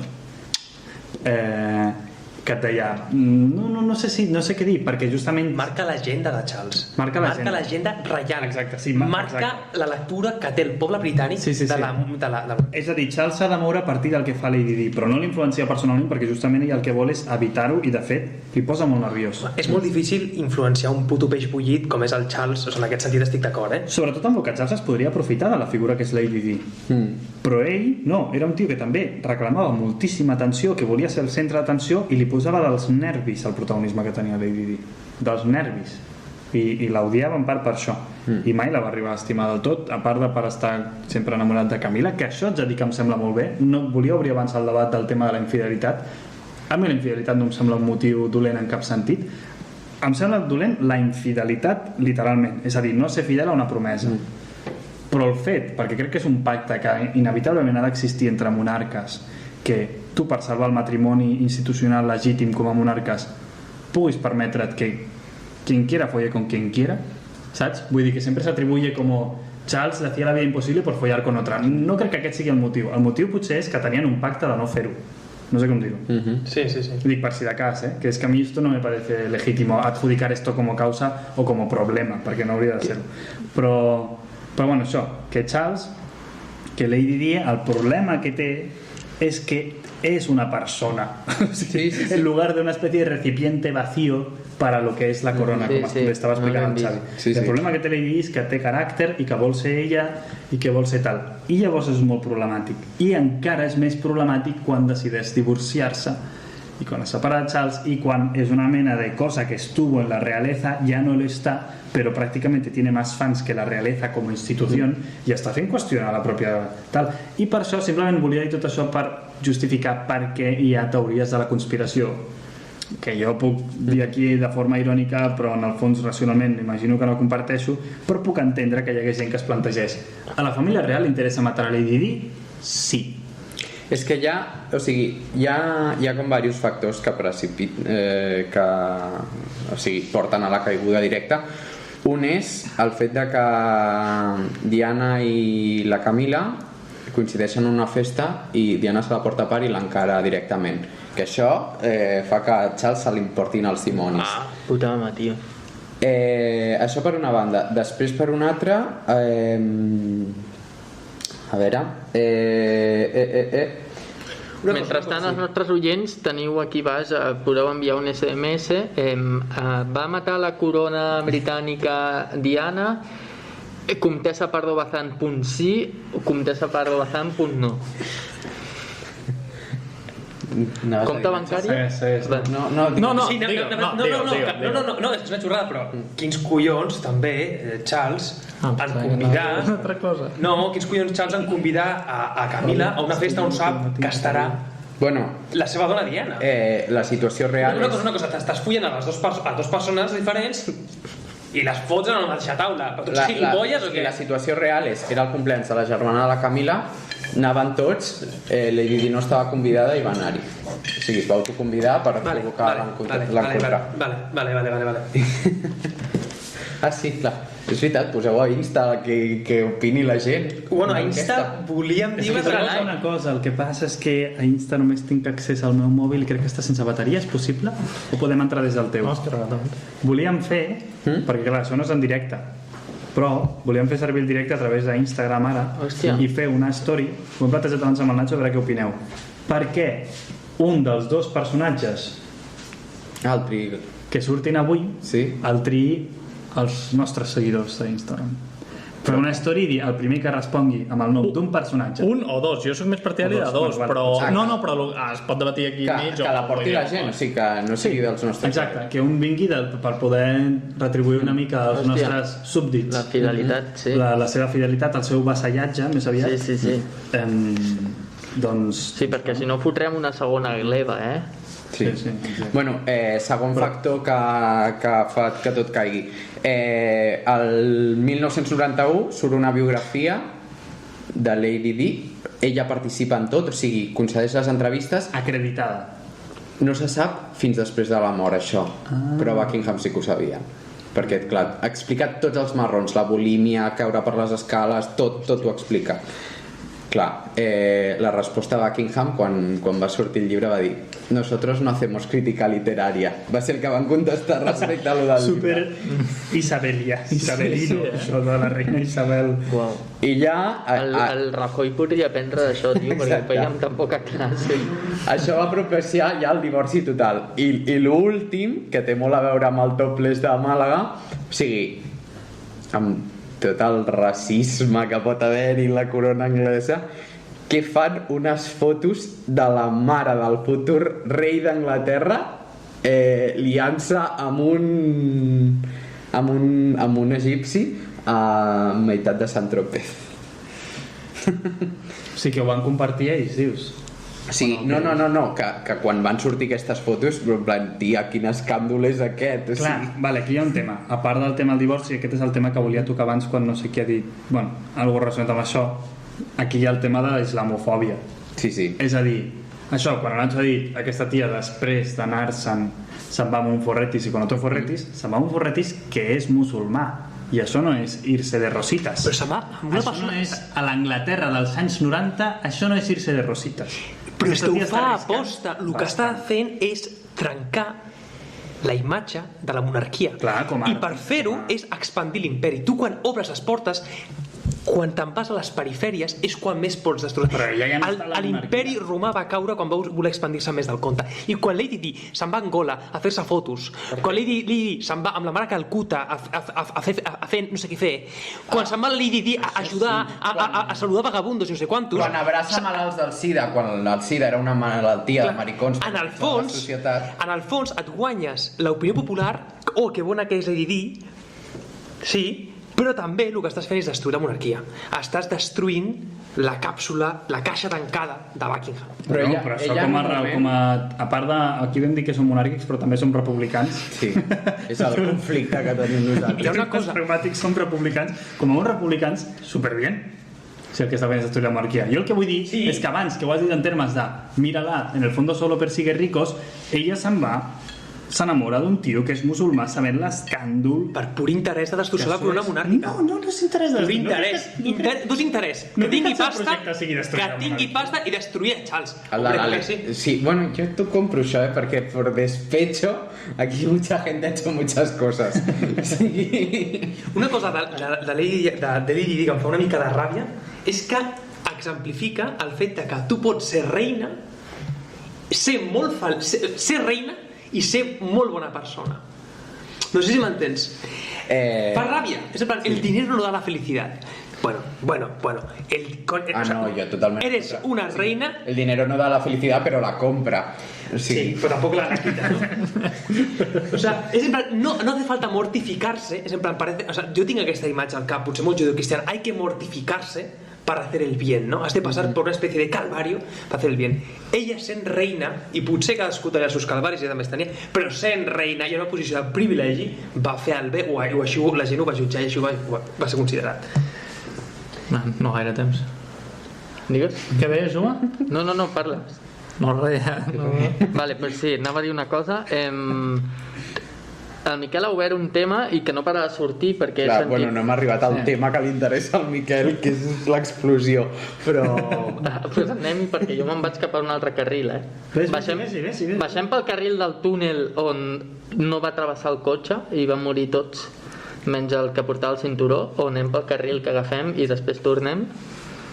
Anem pel meu carril. Quina imatge més dicotòmica, tio. No, vale. Si vols pujar i després ja ho explotem tot cap a... Fantàstic. El Miquel ha tret un tema que és, que és el Margaret Thatcher. La Lady Di és un personatge que puja i que esdevé una icona i que esdevé quasi un referent per molta gent en un moment de govern de Margaret Thatcher on tota la cultura, diguéssim, comunitària que hi havia a Anglaterra s'està anant a Norris, que va ser una cultura que es va construir després de la Segona Guerra Mundial amb un estat del benestar molt fort i amb un sentiment comunitari molt fort. Tot això es destrueix, és el gens del neoliberalisme més pur, més fort, i nous icones com més seculars en aquest sentit, més enllà de la comunitat, on accedeix en un tema molt sense valors pel mig, entre cometes, és aquest moment, no? Marina Abramovic, 3/4 al mateix, ella és el símptoma de que l'art ja no dona, l'art ja no és una eina per entendre la veritat. Això és un match que vull fer una mica complex i estrany, que és un dels primers mites que té la condició humana, que és la de fugir de la fragilitat humana i anar-se'n més enllà, posant-hi el cos i entrant en trance. Això diguéssim que és en el judeocristianisme tot el tema de l'ascensió als cels, no és això, el cos arriba al seu límit i se'n va, puja al cel, està en contacte amb els déus que a la vegada estan presents en la realitat. Lo profà i lo sacre no se separen. Us estic fotent una xapa molt xunga, però és molt interessant això, perquè jo crec que tant Lady Di com Marina Abramovic són les xamanes de finals del segle XX, després de la caiguda de la Unió Soviètica, quan es creu que ja no hi ha, la història ja s'ha acabat, que tot serà sempre igual a partir d'ara, doncs hi ha dues persones que són com una espècie de xamanes, en el sentit que un xaman clàssic en una societat indígena era aquell que entrava en trance, que es tornava boig, que portava al límit el seu cos i a partir d'aquí veia una veritat revelada i la intentava dur al poble i a partir d'aquí pues, dur una mica de sentit, no? I això és el que fan en un context on no tenim eines per fer això, és el que fan dos éssers totalment desbocats, les com pitonisses, això. I en aquí connectava en maig amb les antigues bruixes a Canterbury, les noies de Cottingley, això. Ja m'heu entès tot. Bruixes de Canterbury. I aquí tanco el maig i tornem amb el carrer que baixa pel túnel de París, on un cotxe on anava Lady Di. on s'acaba tot, no? On s'acaba aquest conte de fades, no de Cottingley sinó de Buckingham Palace, que jo, o sigui, t'he de dir que si la van matar o no és igual, perquè el fet de que ens plantegem ja la possibilitat de que la matessin ja és com si l'haguessin matat. Exacte, ja diu molt, no, de la corona britànica. Sí, o sigui, jo crec que... És que potser no directament la reina, no? Però jo crec que l'establishment anglès de la Casa Reial és lo suficientment culte com per haver llegit els clàssics grecs, haver llegit Medea i saber que si deixaven a la tràgica fotre mal ambient a la polis, passaria el que passaria, per això la van eliminar. Dit això, no sé què pensar, o sigui, la versió oficial és que el xòfer professional anava drogat i borratxo, que potser també el van drogar i el van emborratxar. Hi ha sostén per les teories de la conspiració o són conspiracions ràndoms? A part de que puguin tenir motius per voler-la matar. És una mort molt oportuna. És molt oportuna. També hi ha qui diu que és inoportuna. Abans no sé, tu has dit que la seva mort trastoca la corona reial britànica. Sí, però la trastoca un temps i després ja... Clar. És cert que és oportuna perquè es considerava que si no mai es podria casar Charles amb Camila, no? És a dir, que el públic no l'acceptaria ni la broma. Aquí, bueno, sí, i encara no l'accepta. Encara costa acceptar-la. Sí. Hi ha un guinyo de... Sí, jo crec que Joan Pau II era amic de Lady Di, aquí hi ha un maig, perquè es va retrasar, jo crec que una setmana, a la boda de Charles i Camila per la mort de Joan Pau II. Charles va haver d'anar al funeral i van haver de plaçar el casament. Aquesta és bona. Sí. Bueno, no sé què penseu vosaltres. La van matar o segueix viva? Aquesta és una altra. A la Torre de Londres. És una altra, aquesta. O la van substituir, no? Aquí la típica teoria de la conspiració que hi ha amb molts famosos, en plan... Però clar, en el cas de Lady Di tenia en compte que es considera oficialment morta perquè l'havien de substituir. No,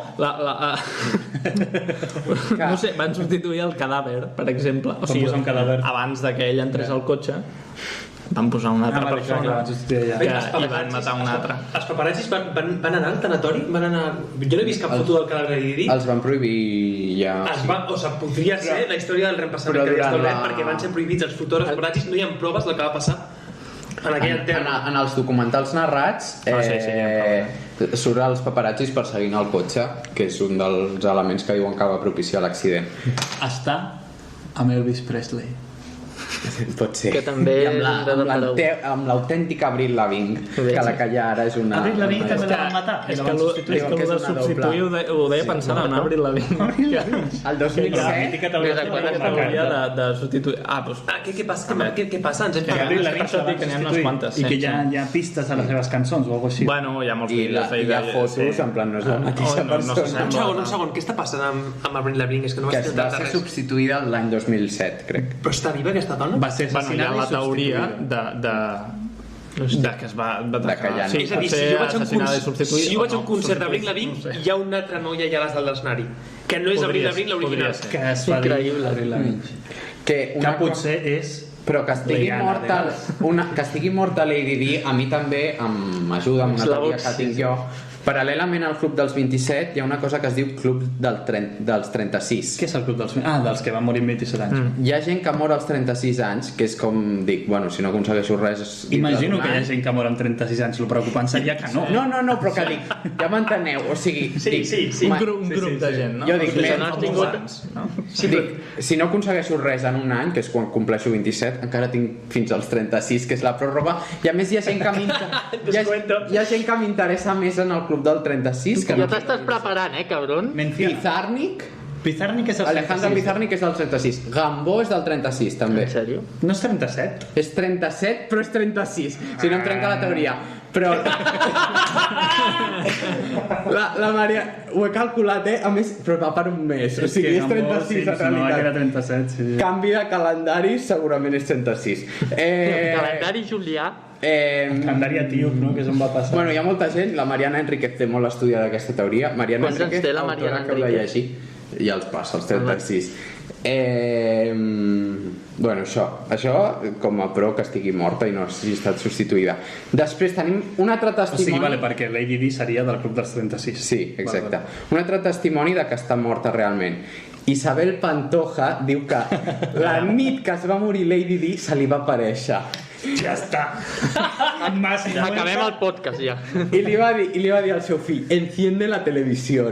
I va encendre-la i efectivament estava mort. Clar, és que probablement el més equivalent a Lady Di que teníem a Espanya en aquell moment es va despedir, ¿no? De sus Som l'AliExpress d'Europa, tio.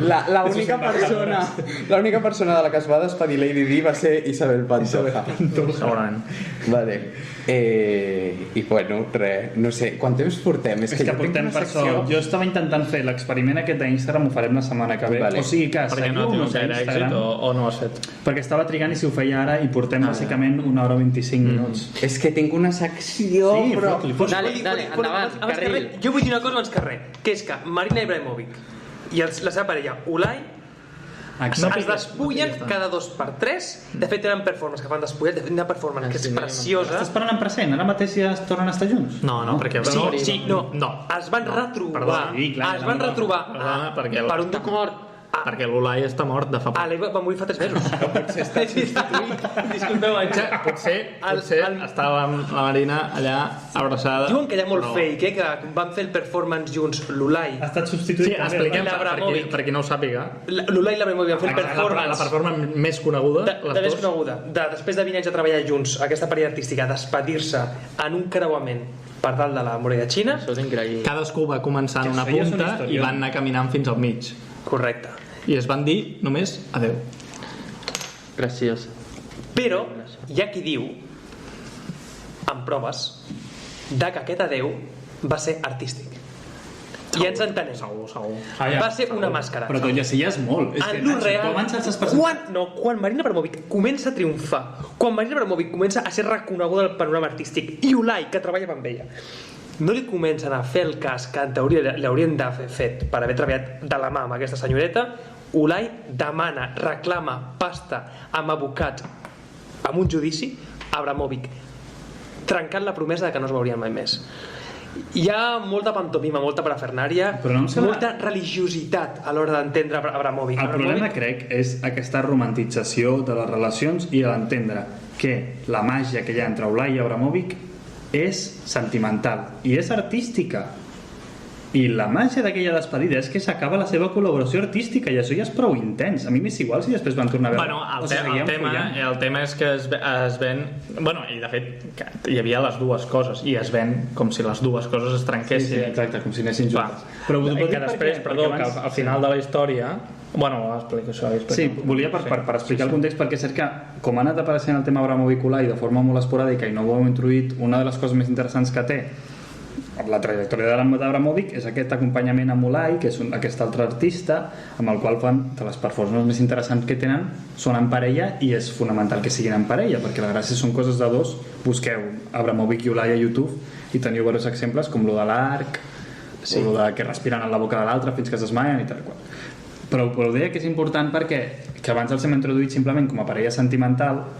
El pes que té tot això és que eren parella artística i és molt difícil entendre'ls per separat durant aquella època, i aquella separació quan vaig descobrir la història, que va ser a través del Nacho, això m'ha passat amb més d'un personatge d'aquest podcast, com va ser en Baudelaire, que Abramovic, recordo que de fa molt temps que eres molt fan i en parlaves prou. I la història de la muralla xina, que és aquesta última performance que tenen junts, per mi té la mateixa força. A mi ja em va cautivar bastant, pensant simplement que ells havien decidit acabar la seva col·laboració artística. M'és igual, sé que a més ho venen com s'acaba la nostra relació sentimental. Clar, perquè ven més. Clar. Però m'és igual si després seguien follant o no. El tema és que realment van deixar d'aparèixer públicament junts. I això és molt heavy. Fins a, i això és el que sé que volia explicar tu ara, Albert, no, és aquesta famosa... No és que volgués explicar jo, és que volia que sortís perquè després volia comentar una parida. No, però és molt interessant. Però sí, però és al final com que... Bueno, o almenys l'última aparició que se'ls ha vist junts, potser després hi ha alguna altra, però jo crec que no, en plan que 30, 40 20 i pico, no? Sí, 20 i pico, 30 que fa la Marina Abramovic, aquesta performance que el 2010 va ser, que és The Artist is Present, que era ella sentada en una cadira en el MoMA de Nova York, i llavors gent que se sentava i en una altra cadira que hi havia davant hi havia una taula petita per mig i llavors ella tenia els ulls tancats i els obria quan la persona es sentava i es miraven, no sé, durant un temps no sé si determinat o no. Ella va estar 736 hores i 30 minuts sentada ja sense parar. Això sembla, sí. O en total. Bueno, suposo que feia algun golf d'aigua. Potser. Bueno, és igual. El tema és que moltes calories molta gent es va seure, entre ells, que he vist un clip també, en James Franco. James Franco, sí. Però que la gràcia és que es miraven als ulls. Sí, es miraven als ulls i llavors, bé, doncs suscitava diferents reaccions i la reacció més impactant va ser la de que de cop es va seure a l'Ulai allà i bueno, va ser molt emocional i la Marina es va posar a plorar i tal. Busqueu també un vídeo. Sí, busqueu, l'hagin vist quasi tothom perquè és bastant viral. Sí, segur que és molt. Inclús qui no coneix Abramovic, crec que el vídeo es fa viral i t'expliquen en el propi vídeo. Famous performer, se reencuentra no sé quantos años después. Famous performer, quina jeta, dirigir a l'àvia de la... Grandmother of performer. Jo després volia comentar el que a mi em sembla que ha volgut ser una mena de Marina Abramovic del present, que és el Shia LaBeouf, que no sé si sabeu qui és. Pensava que diries la Juana Dolores. No sé per què. Bueno, és que hi ha molta gent, suposo. Qui és? És un actor que, recuperant amb el principi de tot, que ha sortit la paraula Transformers, que és l'actor de Transformers. El fill de l'Indiana Jones, quarta pel·li. Boomerang, això és un boomerang. El Nacho l'altre dia va acunyar el concepte boomerang. Això és un boomerang, no un match. Llavors, que després té altres pel·lis, però sobretot conegut per Transformers, no? I un videoclip de Sia. Sí, també. Sí. No, després de pel·lis. Aquí pots dir qualsevol cosa que... Bueno, en fi, aquest tio després ha fet com... va estar un temps, no?, apartat de fer pel·lis, del cine i tal, i es va dedicar a fer performance, es va dedicar, entre altres coses, també a anar a la presó, va fer diverses coses. Anar a la presó de forma voluntària. Com una cosa. No sé, robar uns carmelos i no sé, perquè va fer un furt molt petit o el que fos.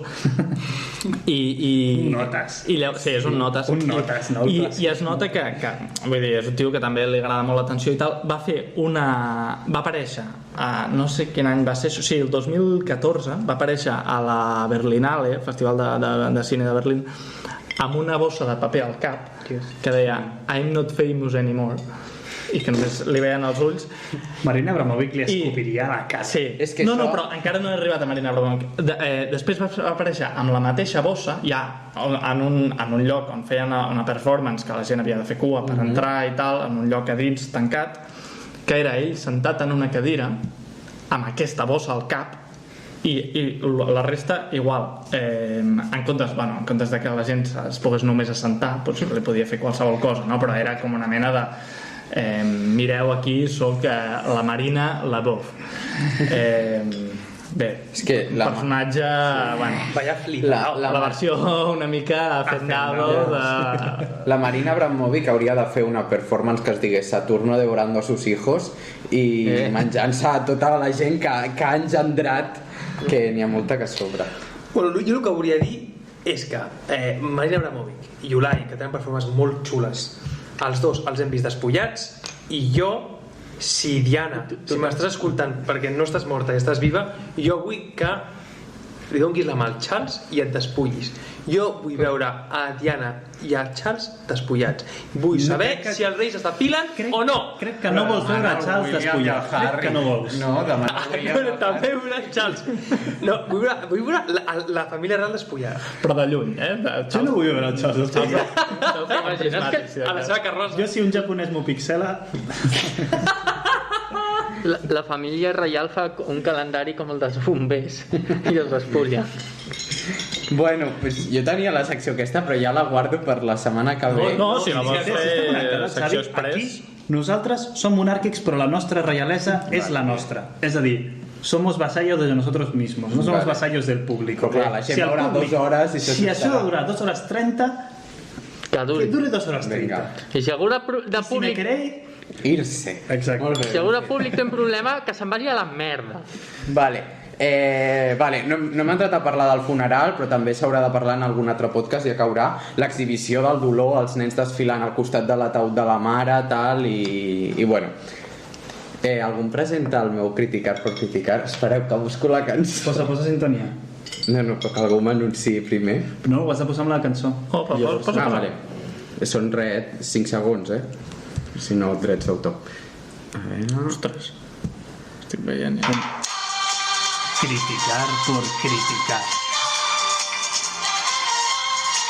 En Xavi Gallamí. Molt bé. Mireu, l'únic que no li perdono a la Diana de Gales és una entrevista a la que li pregunten si es veu com a reina en un futur. Ella contesta: no me veo como reina, me veo como reina de los corazones de la gente. Sí, sí. No, una persona en un estat normal no diu aquestes coses. Jo crec que això surt del que bé apuntava el Nacho abans, del puro despecho. O sea, voy a hundir a la monarquía con lo que sea. Això ho diu un cop ja està divorciada. Sí. O de que ja l'havien substituït. Potser ho va dir una altra persona, això. O la doble, potser. Clar, potser l'havien sentit. Però Diana, una de les coses que tenen a mi que justament m'atrau d'aquest personatge és que és de les poques que pot dir això amb sinceritat. És a dir, que és aquesta gent que és cursi en propietat. Ja, És cursi com a forma de vida, com a... és punk cursi. S'existeix el cursi punk. Bueno, aquí volia Diana de citar... Gales és la seva línia. Volia citar precisament un llibre que hem assenyalat abans, que es diu La insoportable levedad del ser, que si teniu més de 18-19 anys no el llegiu, però és boníssim. A les En el llegir seu moment. adolescent. Exacte. Vale. Pues jo crec que per això no em va agradar, perquè ja el vaig llegir, vaig intentar-ho amb 20 i pocs i ja no... Bueno, pues a primer de carrera tothom està amb La insoportable levedad del ser. Clar, que, primer de carrera, clar. Bueno. Ostres, quina llàstima, Sí, perquè era un llibre que... Bueno, ja em aniré llegint, no? Ja em llegiré. No, ja no és com Murakami, tens 5 anys o no te'l pots llegir. Diu: el kitsch provoca 2 lágrimas de emoción, una inmediatamente después de la otra. La primera lágrima dice: qué hermoso, los niños corren por el césped. La segunda lágrima dice: qué hermoso es estar emocionado junto con toda la humanidad al ver a los niños corriendo por el césped.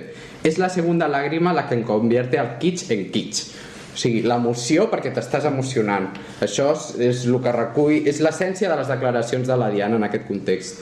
Però bueno, jo crec que això és fruit d'això, del despecho, de les locures que hem fet tots, totes i totes, totes, que hem fet per El bo amor. d'això, si fossis valencià o lleidatà, és que no tindries aquest dilema. No et caldria. Directament podries dir Mira, Joan. totes i ja està, vale todo. Digues, perdó. Pues això, bogeries que hem fet tots per amor. Jo vaig demanar l'altre dia a Instagram que la gent em compartís històries per explicar-les en aquest podcast. Sí. Xavi, vaig estar a punt de respondre. Sí? Sí, que ho sàpigues. Vale, pues, bueno, m'han escrit Podrem fer l'story. tot tipus de persones amb tot tipus de problemàtiques. Ja ho has posat? No. Doncs fes. Sí, tot tipus de persones m'han escrit amb tot tipus de problemàtiques, temes, traïcions, fílies, de senyors heterosexuals normals, d'homosexuals anormals, d'incest, poliamor... Bueno, incest no, però quedava bé la numeració. M'han demanat ser anònims i els respectarem, però jo us plantejo la problemàtica i opineu. Vale, estupend. Vale. Caso. Això és una noia en Alemanya que diu que va travessar la ciutat plovent i va creuar el Rin per portar-li gengibre i llimona a l'estimada. Jo, o sigui, m'ho va plantejar, però jo aquí no li veig cap drama. Així d'entrada... Sí, això no és tràgic, això és maco. No n'hi ha per Graciós. tant. Hi ha una cançó dels Amics de l'Assaig que descriu aquesta situació. Sí? Jo ho vaig comparar amb Carol.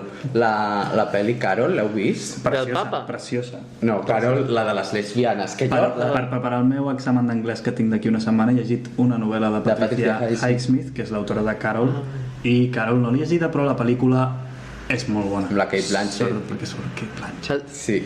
Albert, què has dit? Que se t'han solapat veus? No té sentit? No, que semblava així tal i com ho ha pintat el Xavi, tampoc n'hi havia per tant, no? Potser, clar, quin tipus de... Si és la torn de la tempesta aquesta, com es deia, la d'avui? Hortènsia, no? Hortènsia.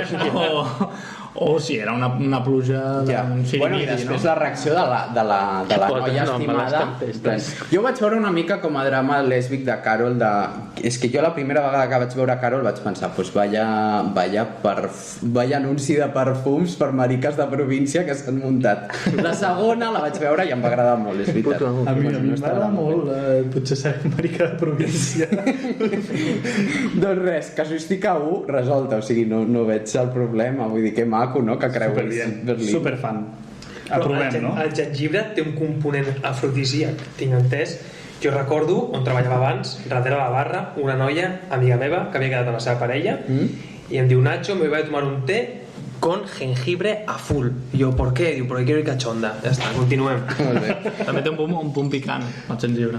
Caso 2. Un chico que escribía entradas sobre alguien que le había rechazado y el noi ho escrivia al blog de forma així com novel·lada i maca del que hagués passat o del que li volia dir a l'altra persona i tal, amb l'esperança de que l'altra persona ho llegís. No sabem si ho va llegir en alguna manera, falta el final de la història aquí, no? Jo aquí li diria personalment que la bona literatura es fa sense necessitat d'interlocutor, que no cal dirigir un blog a algú, i nosaltres en això som experts, el postgradualisme. Blog endogàmic. Exacte. Però necessita com aquesta pulsió contextual per fer-ho. Sí, Hi ha una cosa que es diu WhatsApp i una cosa que es diu Visto. Ja, però bueno, jo també he de reconèixer que he escrit molts tuits amb indirectes i qui els ha volgut llegir ja estan. I també he rebuscat amb els me gustes de la persona estimada, que és com rebuscar la basura. Com diu Rosalía, ya subido 15 story, no lo ve. Exacte. És veritat, això la duració dels Instastories hauria de ser... O sigui, fins que la persona a la qui estàs dirigint l'Instastory ho veu. Hauries de poder tocar i seria com un element de solidaritat amb el quebrado, no? Amb el quebrado o qui sigui, sí. Caso 3. Una noia que havia quedat unes 7 vegades amb un tio i a la 7ª ella li diu: oye, ¿podrías proponer tú algún día el plan y tomar la iniciativa, no? Y el tío no va y le contesta: es que yo no hago planes. Tu ets imbècil. Però que irreverent aquesta noia, que pesada, i si el plan era quedar amb ella per gust, què volia la tia? I llavors per què quedes amb ella? Pues per passar una bona estona, però poden ser amics, dues persones. Posa les coses clares. La tia volia fer un polvo i ja està, i esperava que el tio li demanés. volia fer un polvo, tio. Tu què saps? Però llavors què de aquesta resposta? La tia volia fer yo tengo una amiga, quedo amb aquesta amiga y le digo, pues güey, diu, oye, hemos quedado muchas veces no me has dicho nada, oye, ¿por qué te he decir yo algo? O sigui, el tema està en plan, tio, si et ve de gust quedar, també algun dia podries escriure tu per quedar. Ah, de quedar! Sí, No, però ho entès però- malament. Però no havien quedat, no? No havien quedat, no? O sigui, havien quedat 7 vegades, les 7 vegades les havia proposat la tia, i és el típic tio el que si li escrius guai, però si passes un mes sense escriure... No, demano perdó perquè t'havia entès malament. T'havia entès malament. T'havia entès malament. M'he explicat jo malament. No. Oi, que polite. Això és molt de realesa, És molt de bona Què vida. penseu de la gent que es manté, és a dir, que sempre ha de ser sol·licitada? Bueno, pues que si són homes, segur que és gent que es dirigeix als seus amics amb crack, jefazo, màquina, puto amo. O sigui, és aquest perfil. A més, és com el perfil d'home callat, que no expressa els seus sentiments, i tu el mires i dius, aquesta persona deu tenir un món interior, i No. rasques, i és que no hi ha res, són el no res. Res, tia, busca't altres amics, no val I la pena. si torna a haver un extermini, enviem aquest tipus de gent i no passa res. Sí. Sí, exacte, arribat 7 cops en què has hagut de proposar tu, no cal ni que enviïs aquest missatge de que tens que propon, perquè probablement sí que vulgui, però és que si sí que vol i no ho ha fet, justament per això te n'has de lliurar. Si no volia encara, perquè com a mínim està acceptant i tu estàs estant amb algú que t'agrada, però si ell sí volia i s'ha fet l'interessant 7 cops, No le pidas nada. A la mierda. A la mierda. Però escolta, cadascú fa el que vol, i si un tio vol esperar a que la sigui la noia o el noi o l'altra persona la que truqui la porta, no passa res, escolta. Però que truqui la I la noia es pot cansar, té dret a cansar-se la noia. Exacte, per això, no? Que té tot el dret del món. A despechar. Però també té el dret a dir-li, tio. Sí. Sembla... Una mica vago, això. Sí, baixa't una mica els pantalons, no? Tant en quant. Sí. Quart i últim cas. Això és un noi que es va enamorar del seu millor amic. Li volia explicar, però al final s'acovarda i li explica, però relatant-li la mateixa història, però com si fos cap a una altra persona. Al cap d'uns mesos, el noi se sincera amb l'amic, no per ser correspost, sinó per dir-li la veritat, i el millor amic, la resposta del millor amic és: ja mai podré tornar a confiar en tu? Adéu, per sempre. El millor amic és un fill de la gran puta. És un gilipolles i s'hagués fet... Li han de tallar la puta Sí, m'he perdut, perdó. Sí, és que la història és complicada, tinc amics complicats, però bueno. El tema és... Noi s'enamora del seu millor amic. Sí. Llavors, aquest amic li vol explicar el que li està passant per ell, el que està sentint. Arribat el moment, s'acovarda i li explica que està enamorat, però com si fos cap a un altre amic. O sigui, Lo mític, tengo un amigo Ostres, que està enamorado. Parlar sempre, no? Sí, a en un tercera amic que li ha persona. passat això i tal. Sí. i al final li diu la veritat i l'altre Quan li diu la l'engega. veritat, quan diguem... I l'altre diu, es declara, pues no. Sí. L'altre no només diu No, però no li explica per ser correspost, sinó per ser sincer. Per ser sincer. Primer em sembla d'una intensitat para con la vida pel subjecte que s'enamor, per construir aquesta història i estar allà i alimentar-la, increïble. I segon, que a l'amic després quan li explica no estigui a l'altura de lo que és capaç de fer el seu amic, No val la pena. bueno, es croc fora, Sí, saps? estimat anònim que ens has escrit, aquell gilipolles et va fer un gran favor perquè no pintava res en la teva vida, ni tan sols com a escobilla del vàter, vull dir, ja molt bé. Perfecte. Sí, o sigui, és una mica homòfob. Això anava a dir, i a més és homòfob. La perquè diversió de tenir un amic gay i fins que, l'amic gay té sentiments. Considerar més una traïció. Això no li diries a una tia, en cas de ser heterosexual tu. Sin más, diries, pues jo no et corresponc, però no dius, ja no puedo confiar en ti. És radicalment homòfob, és horrible. Bueno, total. Sí. A la mierda. A tota la gent en conjunt que ens ha enviat preguntes, moltes gràcies per confiar en nosaltres. Volem més. I... No sé si haurem solucionat alguna cosa, Jo però... crec que sí. Crec que Però bueno, però com a mínim... Consultorio. Hemos regurgitado la mierda. Jo hauria de dir que aquest podcast podria ser un consultorio de l'amor, tio. És com que algú que està fent, jo què sé, un dinar, unes llenties, el que sigui, va a un altre i barreja, no? El que sigui, i es torna a Per anar. això jo m'he Perfecte, preparat dos Albert. consells generals per si si esteu vivint una ruptura, És la millor mireu metàfora. La flor de mi secreto del Pedro Almodóvar, o sigui, pel·liculón sobre la ruptura. Podreu agafar frases de guió, Nacho, que això a tu t'agrada molt, i després citar-les. Quan esteu trencant amb una persona, deixeu anar la frase i quedeu de puta mare. no? Punchlines. Quants cops m'ha recomanat? Sí. I ja l'últim consell. Obrim tancament. L'últim consell de tots. Ves-te'n al poble, t'agafes a la teva àvia i te'n vas al poble de la seva infància. I allà, o sigui, no hi ha res com tornar al poble, a les teves arrels, i fer que ets la viuda amb les altres veïnes. Que eren? Mira, si te han dejado o se ha muerto tu pareja, que para el caso es igual, vuelves al pueblo, visitas la ermita del santo, tomas el fresco con las vecinas, rezas las novenas con ellas, aunque no seas creyente, da igual. Y por la noche sacáis el vino de la bodega y os ponéis Chabela Vargas un ratito. I res. Si no teniu poble, pues a casa, explicant... Busqueu un, que anem molt. Busqueu un nom que segur que companyia no els hi sobra a les senyores que hi L'Espanya viuen allà. vaciada. Tú arribas a un pueblo y dices, mi abuela era de aquí, quiero pasar la novena con ustedes, y te digo yo que al vino te invitan. Et surten àvies, Et surten? Sí. Tant et surten. Pues molt bé, Xavi, aquesta secció. Molt bé. Jo és que, clar, el tema Instagram ho proposem ja pel següent. Sí, pel següent. Estigueu A atents partir d'aquí ho diem i després ho tornarem a posar a l'Instagram. I si algú que ens escolta i no ens segueix a Instagram, que ho faci, perquè no serà en directe, clar, perquè estarem aquí gravant, però mentre ho estic gravant Sí, farem un post a Instagram on proposarem que ens proposeu vosaltres un personatge o dos, ja ho discutirem, Voleu pel següent capítol. que s'acceptin també comentaris de YouTube o només a Instagram? De tots els A mitjans. través de comentari que proposin? No, perquè la gràcia és que sigui en directe. En directe, en directe. però els- La gràcia és que al començar el programa, clar, vale. Durant el igual que sempre traiem del pot al final del programa, que durant el programa al principi direm el programa és per això, és que al final necessitem no fer-ho perquè era molt tard i potser Sí, fer directe a ningú. ho hauríem de fer al principi. Però des del principi del programa obrirem aquesta convocatòria i qui vulgui presenta un personatge i els dos primers que arribin Fantàstic. o els dos més interessants, ja decidirem el que farem, seran els de la següent, per canviar una mica la modalitat de tant en quant i fer-vos partíceps de l'atzar. Normalment decideix la comtessa a través de la providència i de l'atzar, però en el pròxim doncs, seran els espectadors. Som una mica republicans. Anem recollint. Sí. Llavors, per això el que volia era, passem ara ja a obrir el Tan, tan, tan, pot de tan. porcellana. Juma, fes els honors. Mai ho he fet jo, Mai ho fes? Estoy un poco nervioso, Roberto, Sí, el primer de tots el vas fer tu.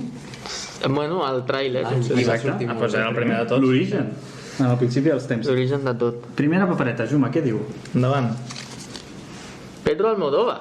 Ostres! Ostres, ha estat convocat Pues poca Sí, broma. fa poc. Poca broma perquè jo també el vaig posar. Es pot acabar el No, podcast. spoilers Què dius? Què dius? Què no. dius? Ah, vale. No, mentida.